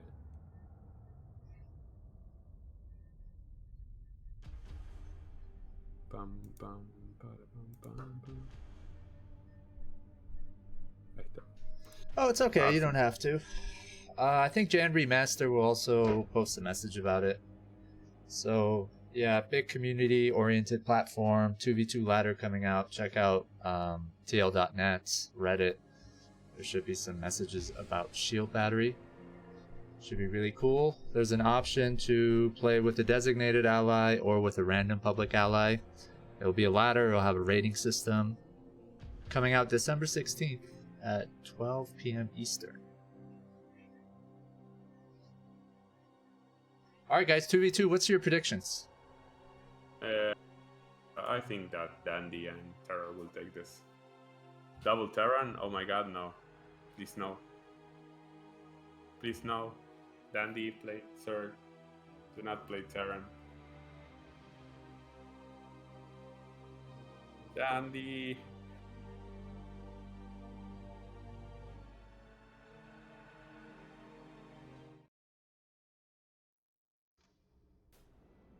Okay then. This would be odd.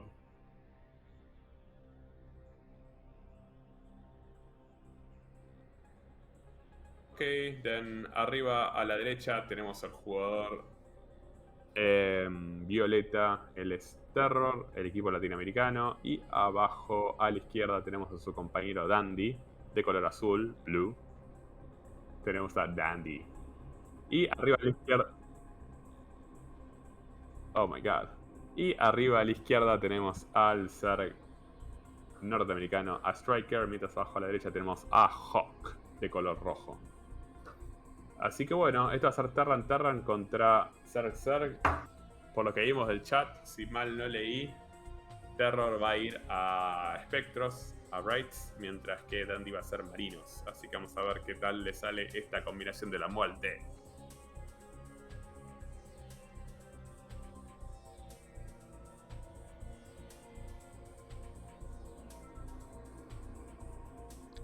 Alright, this should be fun. They are cross map. What do you think, Pato? How's this gonna go? I think...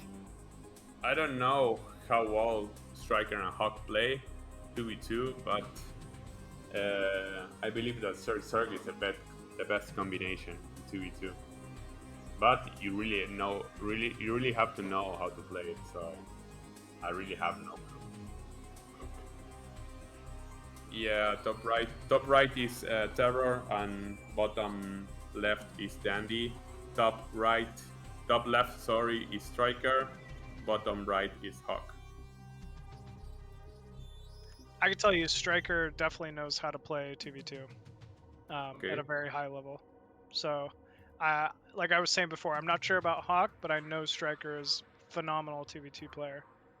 So, yeah, Terra and Dandy aren't going up against a couple of newbies here. I mean, obviously, they already won the 1v1 matches, so you got to take the 2v2 one pretty serious as well if you're Terra and Dandy here.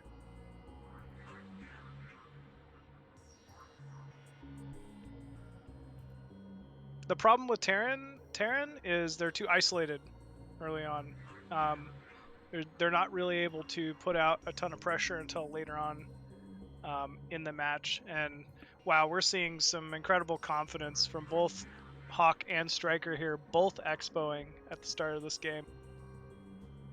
So they are not worried.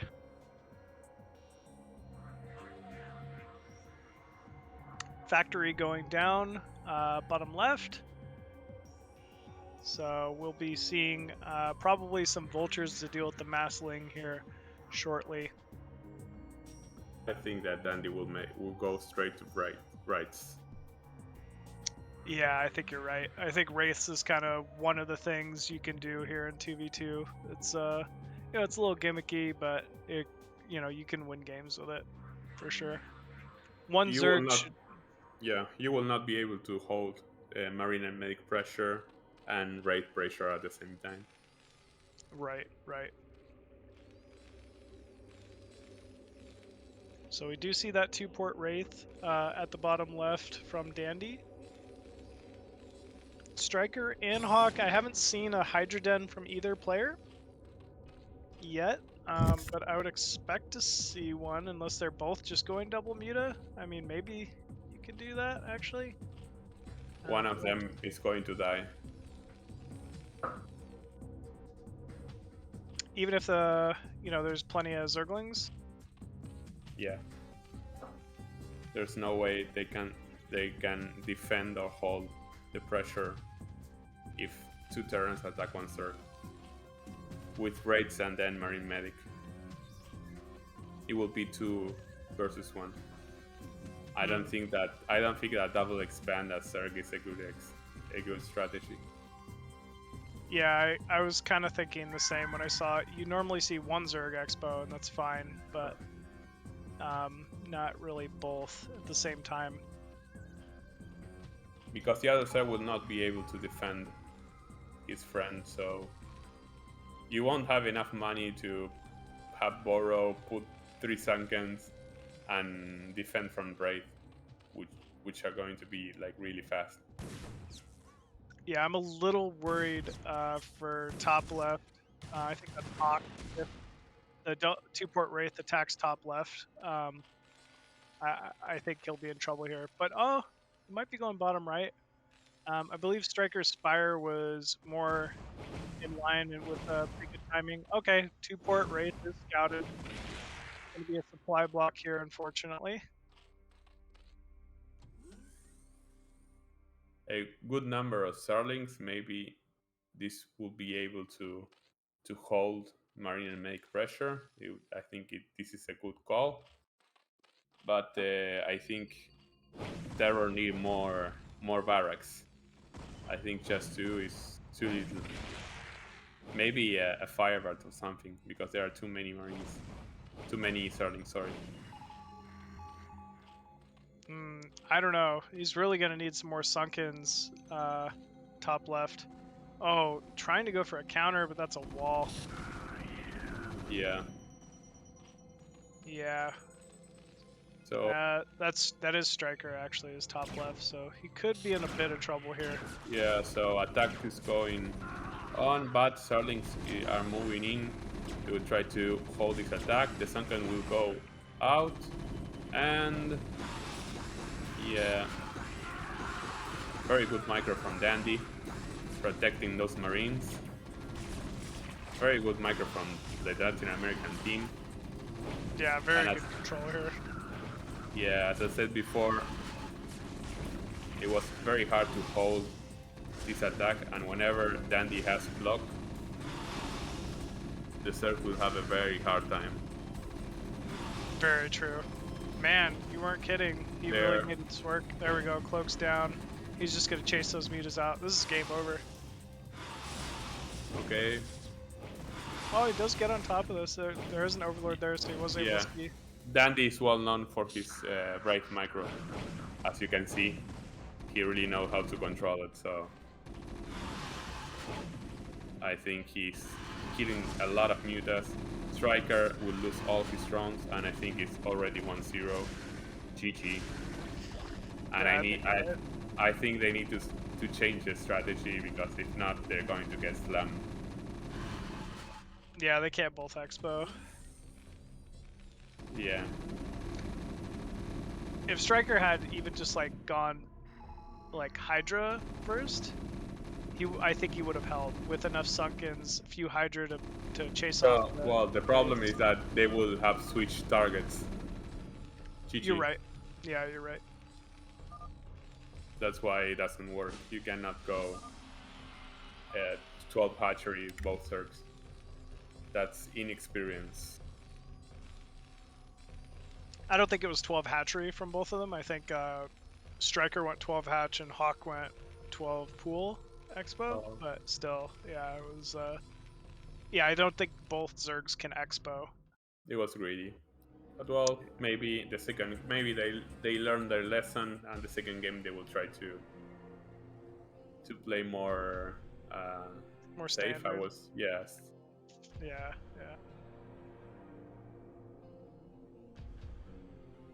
Fighting spirit, it is.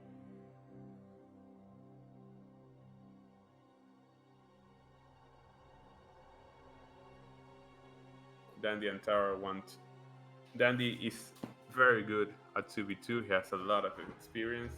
Terror, not so much. He did play a 2v2 tournament, and he learned a lot. But the experienced player here is Dandy. So I think Terror has really good mechanics and can merge with Dandy's style pretty easy. And I know Dandy has a lot of knowledge of build orders and counters, and he knows what he can and cannot do. So, well, here we go. Game 2, the last series between Peru and North America. On the top right position, we have the red Zerg, Hawk, while on the bottom right we have our white Knight Terran. We have Salty Dandy.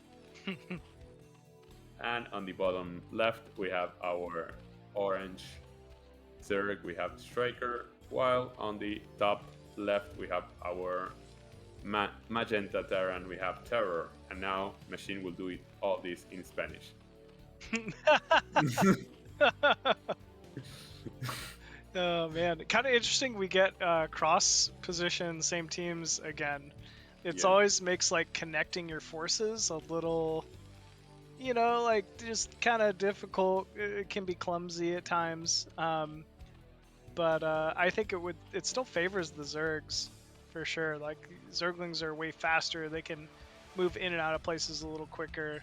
We're seeing a wall off from both Terrans here once again so as well. I want to tell a little secret in the chat. They talk, Terror and Dandy, and they said, "Are we going to do the same strat again?" And then they said, "Yeah." That's funny. So you're going to see the exact same strategy again. The only question here will be that if Stryker and Hawk will switch, and maybe yes, they will switch. Yeah, I think they already have. Like, Stryker is taking that natural expansion. He's definitely going to end up being the macro player in this, but Hawk's, he's going to stick on his one base. Maybe get a hatchery on the ramp, and just make it so that he can't be killed, and then it's just all about defending Stryker. I'd like to see Stryker go like a lurker opening, knowing you're going to be the player that gets pressured, knowing the player that's going to have to defend 2-port Wraith potentially. You can defend with pretty well with just some slow Hydras in your mineral line. One hatch lurker maybe, but he will get smashed by raids. That's the problem. Talk about Hawk. Yeah. Or one hatch Muta maybe. Yeah, he might go one hatch Muta. Yeah, but he will get smashed by raids again. Think so? Dandy micro is with raids is really good. I know it is. I know it is for sure. So he will abuse this. I mean, maybe he could do like a 1.5 hatch, get a second hatchery later on his wall or his ramp rather. I don't know. I get the idea, but you still don't realize that the Terran that is doing raids will just smash you. So I think it's okay to think that he can pull this off, but this really shows that he doesn't have much experience. Got it. Yeah, that Sunken's pretty far away from the ramp as well. There's definitely going to be plenty of wiggle room for Terror to run around. Well, the problem is that he will not be able to defend two Terrans. And even if he can defend, he will... One of them will be like really holding the pressure from two players. Yeah. I don't know. I think like it's going to end up being Stryker that gets pressured here. Hawk might get that second Sunken at his ramp. But, you know, I definitely get what you're saying. It's going to be really tough for either of these players to defend 2-port Wraith plus Bio. And we're going to see that same timing here in a second. But I don't know. See, this is what I don't like. I don't think they can both go Spire. I think Stryker should have gone Hydra, like I was saying, and you might be able to hold. The player with gas has to go Muta, but the player with just one base has to go something like full link and Spore or something like that, but into Lurker, but he will have a really tough time defending two Terrans with Marine Medic. There he goes out, and Wraith at the same time. Yeah. Wow, and it does look like they're going Hawk as well. Hawk needs to put down like 3 Sunkens right away. And he only have like 3 larvae, so how many mutas he will have?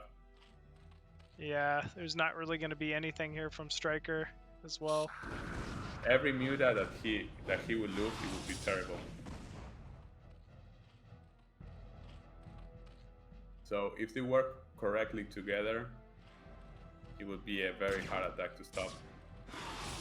Here we go. Good muta volleys, I gotta say, against those Wraiths. It's only 2 Sunkens though. But only 6 mutas, I believe.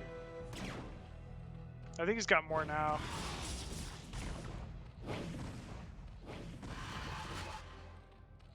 Wow, really insane control. Yeah.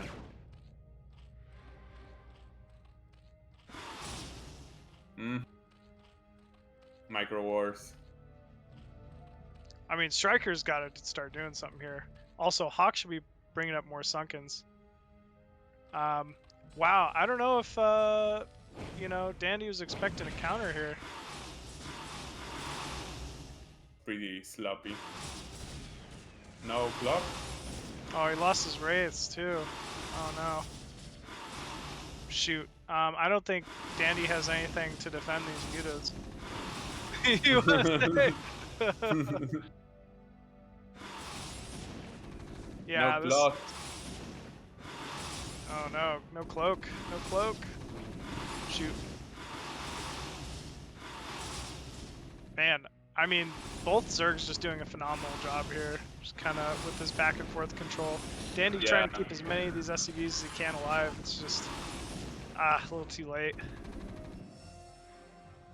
Yeah, you don't have to go to. You should have tried to kill Hawk there. I don't know if pulling back it was a good option, to be honest. Yeah, I think they already traveled all the way up there, right? Like, you gotta commit at some point. Just try to kill the Sunkens. Yeah, it was only 2 Sunkens. But now I think Hawk's fine. Now it's two against 1. So really bad option there.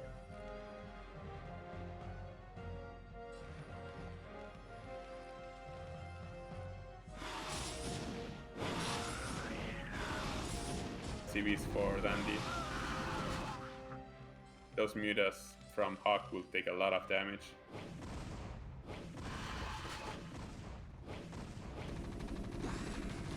I think he's kind of fine with that. Yeah, he made a wonderful split, and now I think Terror needs to move out and kill Hawk. But even though he kills Hawk, you have the thing where you know that Stryker has an expo and a good healthy muta count. Yeah.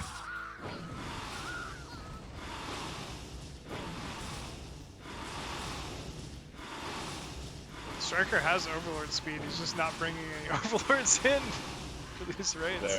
There we go. Alright, it looks like you were right. Terror going to attack top right. I don't know if we have any more Sunkens up there. Oh, nope. Changed his mind, he's going bottom left now. Yeah, but he lost too many Marines. Even though there was no Sunkens, he would still lose this. Yeah, great walling with that Queen's Nest. Yeah, if they combine their mutas together, it's just GG. So GG. GG. Is there any way Terra can maybe just take a natural from here, you think? Nah. There's no way they can win this game. Looks like we see Hawk picking off some mutas in the center, or Marines in the center. Ooh, Hawk sneaking a base mid-right. I like that. He can do whatever he wants. Ooh, medic going down. Yeah, this force is just slowly getting whittled away from 2 groups of muta. Ooh! It's two against 1.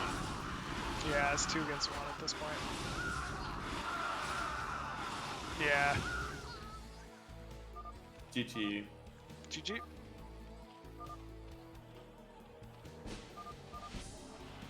Okay, they learned their lesson. I don't know. I still think maybe Stryker actually would have had a hard time with that attack. Right? They didn't attack.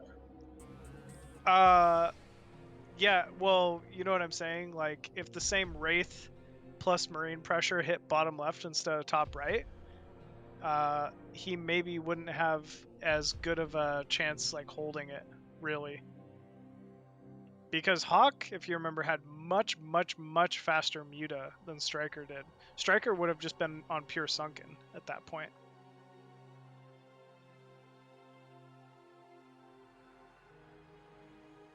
Ah, well, we'll see how this goes. So do you guys know why Double Zerg is banned in some Korean 2v2 tournaments? I was for exactly that. It's just at the highest levels, it is imbalance. It is, Double Zerg is too good. Yeah. I mean, we're talking if 2 Jaedongs are running around on a map with 2 groups of muta like that, there's just no keeping up with it. It's just impossible. Zerg has a big mobility advantage, and in 2v2, mobility is everything. Zerglings are faster, mutas are faster. Zerg is kind of scrappier and can kind of just survive on lower econ than the other races in 2v2 situations.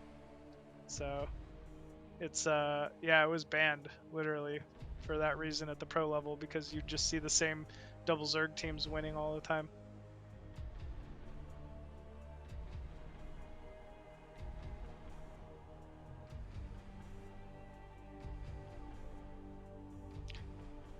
I wonder. I think Python's not a. It's a pretty good map for 2v2 actually. It might be like the map for 2v2.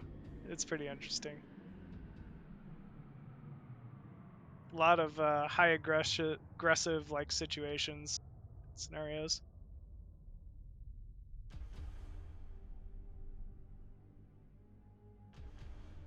Well, Dandy, it's your time to play, sir.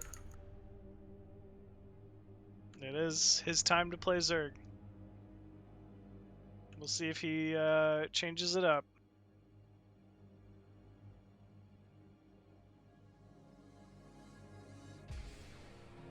Here we go. Stryker Hawk versus Dandy Terror. Game 3 of the 2v2 tied up. Who's gonna win it?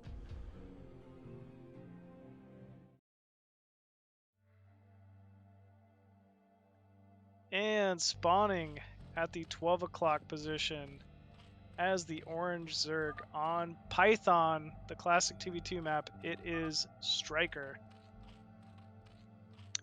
Also hailing from the United States, spawning as the red Zerg at the 9 o'clock position, it is Hawk.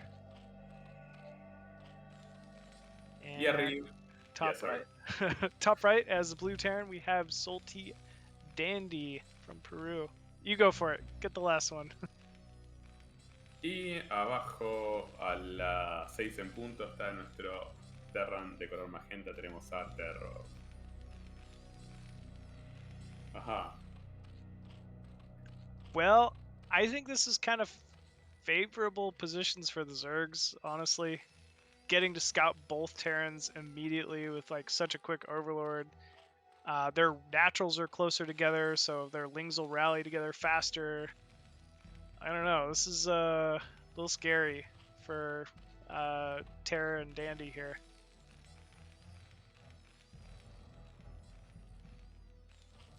I think I read on the chat that Terror is going to make some race. So, Terror is? yeah.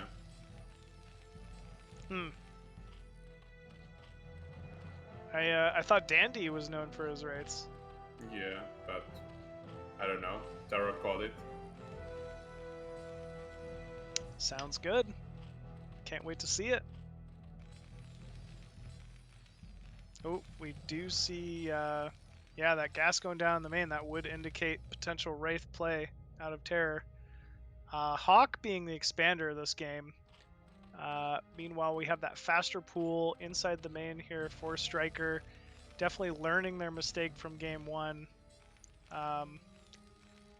Dandy, I don't know if this is looks like 2 racks in the main here from Dandy. So this is going to be, like you were saying, Dandy's going the bio pressure of this game. So it should be a fun one to watch.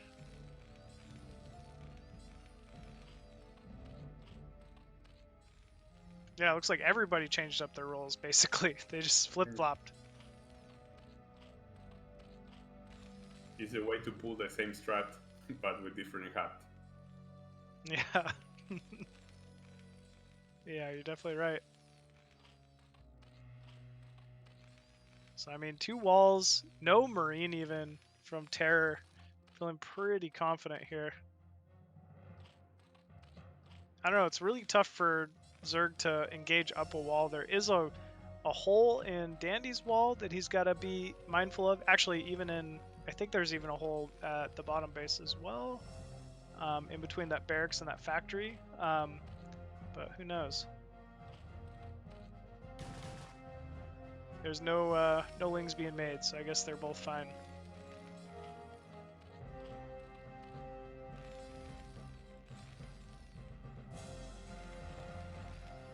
The question will be, what will the Terran team change this game? Will they commit an attack? Because if they repeat the same formula, they will die again. I think they're going to attack Hawk this game. I think the 2-port Wraith is positioned closer to Hawk. I think that was their big fault in the previous game, is that they went the 1 base player, Stryker. Stryker's bait here. He doesn't even need this. You know, I think they need to attack Hawk's natural and pressure Hawk if they want to win.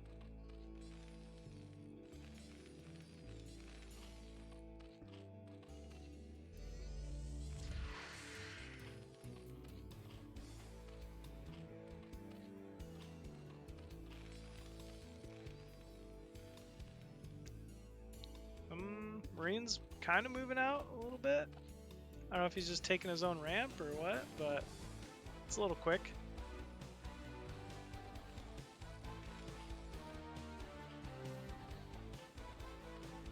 Spire down the main from Hawk. That is well behind the 2-port Wraith, though. I'm a little concerned. Vulture also inside the main of Stryker. Going to get to do a little bit of harassment.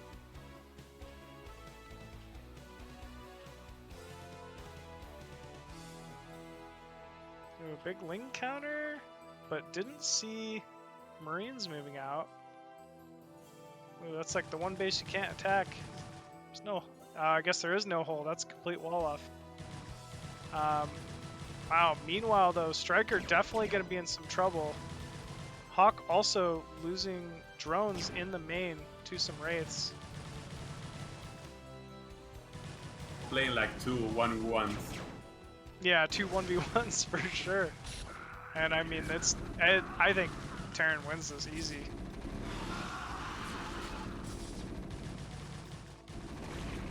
That's a lot of damage. Haha.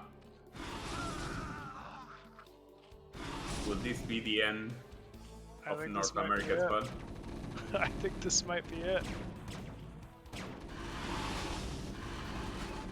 Oh, too many mutas, too many damage.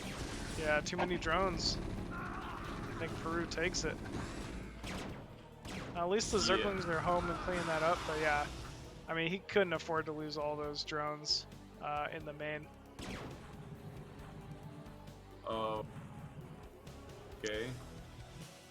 Bet he wishes he had Bro a little earlier.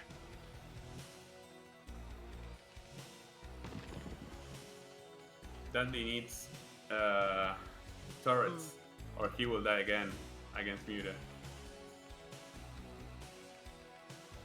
I don't know if he will. He's probably almost got Cloak. And yeah, I think he's just gonna be able to hold this at this point. He's done too much damage.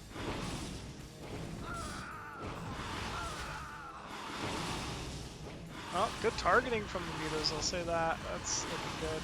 There's just too many Wraiths though. Bunker's almost completed in the main as well. Yeah, Hawk now has nothing to deal with these Wraiths either.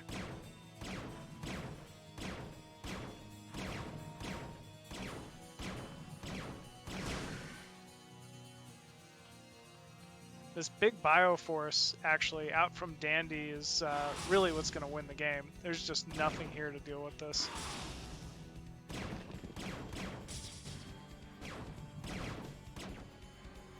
Yeah. Yeah, all mining's been stopped. Ooh, good Scorch.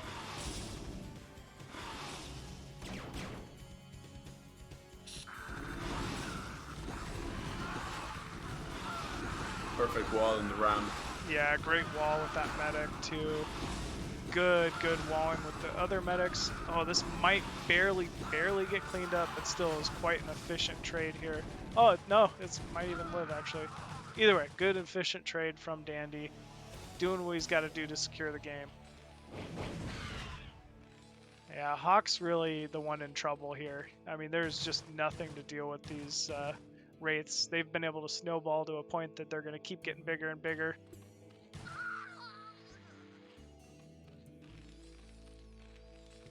Almost all his mutas, so maybe a Wraith attack will be deadly to him. I think you're right. Ooh, catching this Wraith was sure hurt.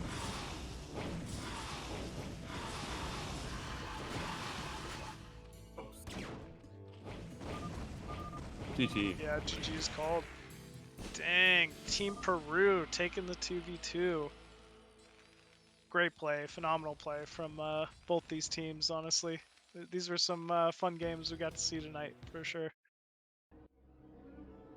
Bueno, gente, esta fue nuestra última partida de la noche. Recuerden, si no lo hicieron, hacer clic en el macherino que está pegado en los comentarios para poder apoyar a nuestros jugadores. Recuerden que con cada vez que hagan clic en Claiming Code con una cuenta se va a agregar 30 centavos de dólar de premio para los jugadores. Es totalmente gratuito esto. Así que les agradecemos el hecho de que hayan sintonizado esta transmisión. Y que bueno, agradecerles por todo, por la buena onda, por el apoyo, por haber compartido. Y bueno, también les invitamos a participar del evento de Shield Battery. Y cualquier cosa nos pueden mensajear, preguntar, que no tendremos problema en explicarles. Así que gracias amigos, gracias Latinoamérica, gracias sinceramente de corazón. Thank you, Pato. You're a gentleman. Guys, that wasn't bad. It was 3.5 hours. Yeah. Usually we go up to 4 or 5 hours. I know it's really late where you are, Pato. It's 1:30 a.m. Yeah. You didn't have to stay up this late. You're always welcome to leave. Machine, you too. Thanks, guys. Thanks, buddy. No, this was a fun one. I kind of enjoyed the different format for once too. Maybe I should switch it up. You know, it's my bad. No, We've been doing the 2-show match format for a long time. Oh, that's good. I mean, even the 2v2 at the end was kind of cool. And, I mean, like you're saying, with the Shield Batter 2v2 coming up, it just felt right, for sure. So this was a lot of fun. And Machine, I hope that you'll play Shield Battery 2v2. There's a tournament that we're doing as well. Oh, nice. What's the date? Shield Battery Ladder releases on December 16th at 12 p.m. So that's when our qualifier will start too for the tournament. Anybody out there, you can sign up. The information's on TL.net. There's a thread about it, but we'll probably make a new thread with links and stuff. You just have to join the Shield Battery Discord, and there's a 2v2 tournament channel, and you just sign up in there. Even if you don't play, that's fine. So by signing up, you're basically registering for the tournament. There's a qualifier starting December 16th when the ladder starts. And it ends, I guess, at the end of February. So you got about 2 months. And the 2v2 Shield Battery ladder is just like a BNet ladder. It's got its own ELO system. It gives you like a win-loss record, and it gives you points. The better opponents you beat, the more points you get. And like I mentioned, you can queue with a designated ally, like you and Raz could team up. Or if sometimes you don't have an ally, you can just search for a random partner. And how the system works is it tries to look for allies and opponents for you that are similar in rating and ping. And after it can't find people that are like rated as you and have the same ping, it'll start to like lower its conditions, right? So it might like pair you up with people who are not as good, like opponents. But you won't win that many points if you beat them. Makes sense. Yeah, we just want to really make sure there's a lot of players always on there, so there's enough games and stuff. We're also offering monthly prizes for the top 2v2 players each month to further incentivize people. So there's that tournament, and that comes with a prize at the end. I think we have about $600 of donations so far. Hopefully we can get it to $1,000. And we'll give like the top 3 teams prizes, which is like 6 individuals. But then there's these monthly prizes for the month of December, January, and February for the top 2v2 rated ladder players. There'll be a leaderboard on Shield Battery when they launch the 2v2 ladder, so you can see all the people who are rated. And the people who have registered for our tournament, they also qualify or they're eligible to receive the monthly prizes. And yeah, so it's kind of a cool event. Hopefully in the future, I don't know, BSL sort of introduces the 2v2 league. I think that would probably be the best thing. But until then, we're just kind of trying to help them out. Because they're programmers after all, right? They're not event organizers, and what we need is events organized on there to attract people. I think once they get the latency fix, that'll really attract a huge player base. Like if Europeans can play, you know, South Americans or Koreans without latency, that's a big thing. So that's what they're working on next. And yeah, hopefully the community supports them. They got all kinds of cool features that they're working on that don't exist on Battle.net. Like you can actually join like live games and watch people. They have like training modes. I'm sorry, what did you mention? I said I like their map pool as well. Like I've definitely played Shield Battery for 1v1 and can attest it's a great server. You know, there's definitely a lot of amenities that aren't available on you know, the normal Battle.net. Great games, good players. Pretty much, you know, like you were mentioning, a lot of the BSL scene started adopting it. I know players like Crossy, Boa, Gypsy play on Shield Battery from time to time. But I didn't know they were doing 2v2 so quickly, which is awesome, right? Like when you think about it, Blizzard promised 2v2 on remastered release and never quite did that. So it's kind of cool that, you know, Shield Battery's picking up the slack for sure. Well, yeah, so December 16th, something to look forward to. And yeah, Pato, Machine, I hope you have a good night. If there's anything you want to say. Yeah, Ox, thanks again for having me. This is another fun one, and thank you once again, Pato, for being such an awesome co-caster. Games were great tonight. Thanks everyone for tuning in, and I'll see you at the next one. Take care, my friend. All right, take care, gentlemen. Have a good night. You too. Bye.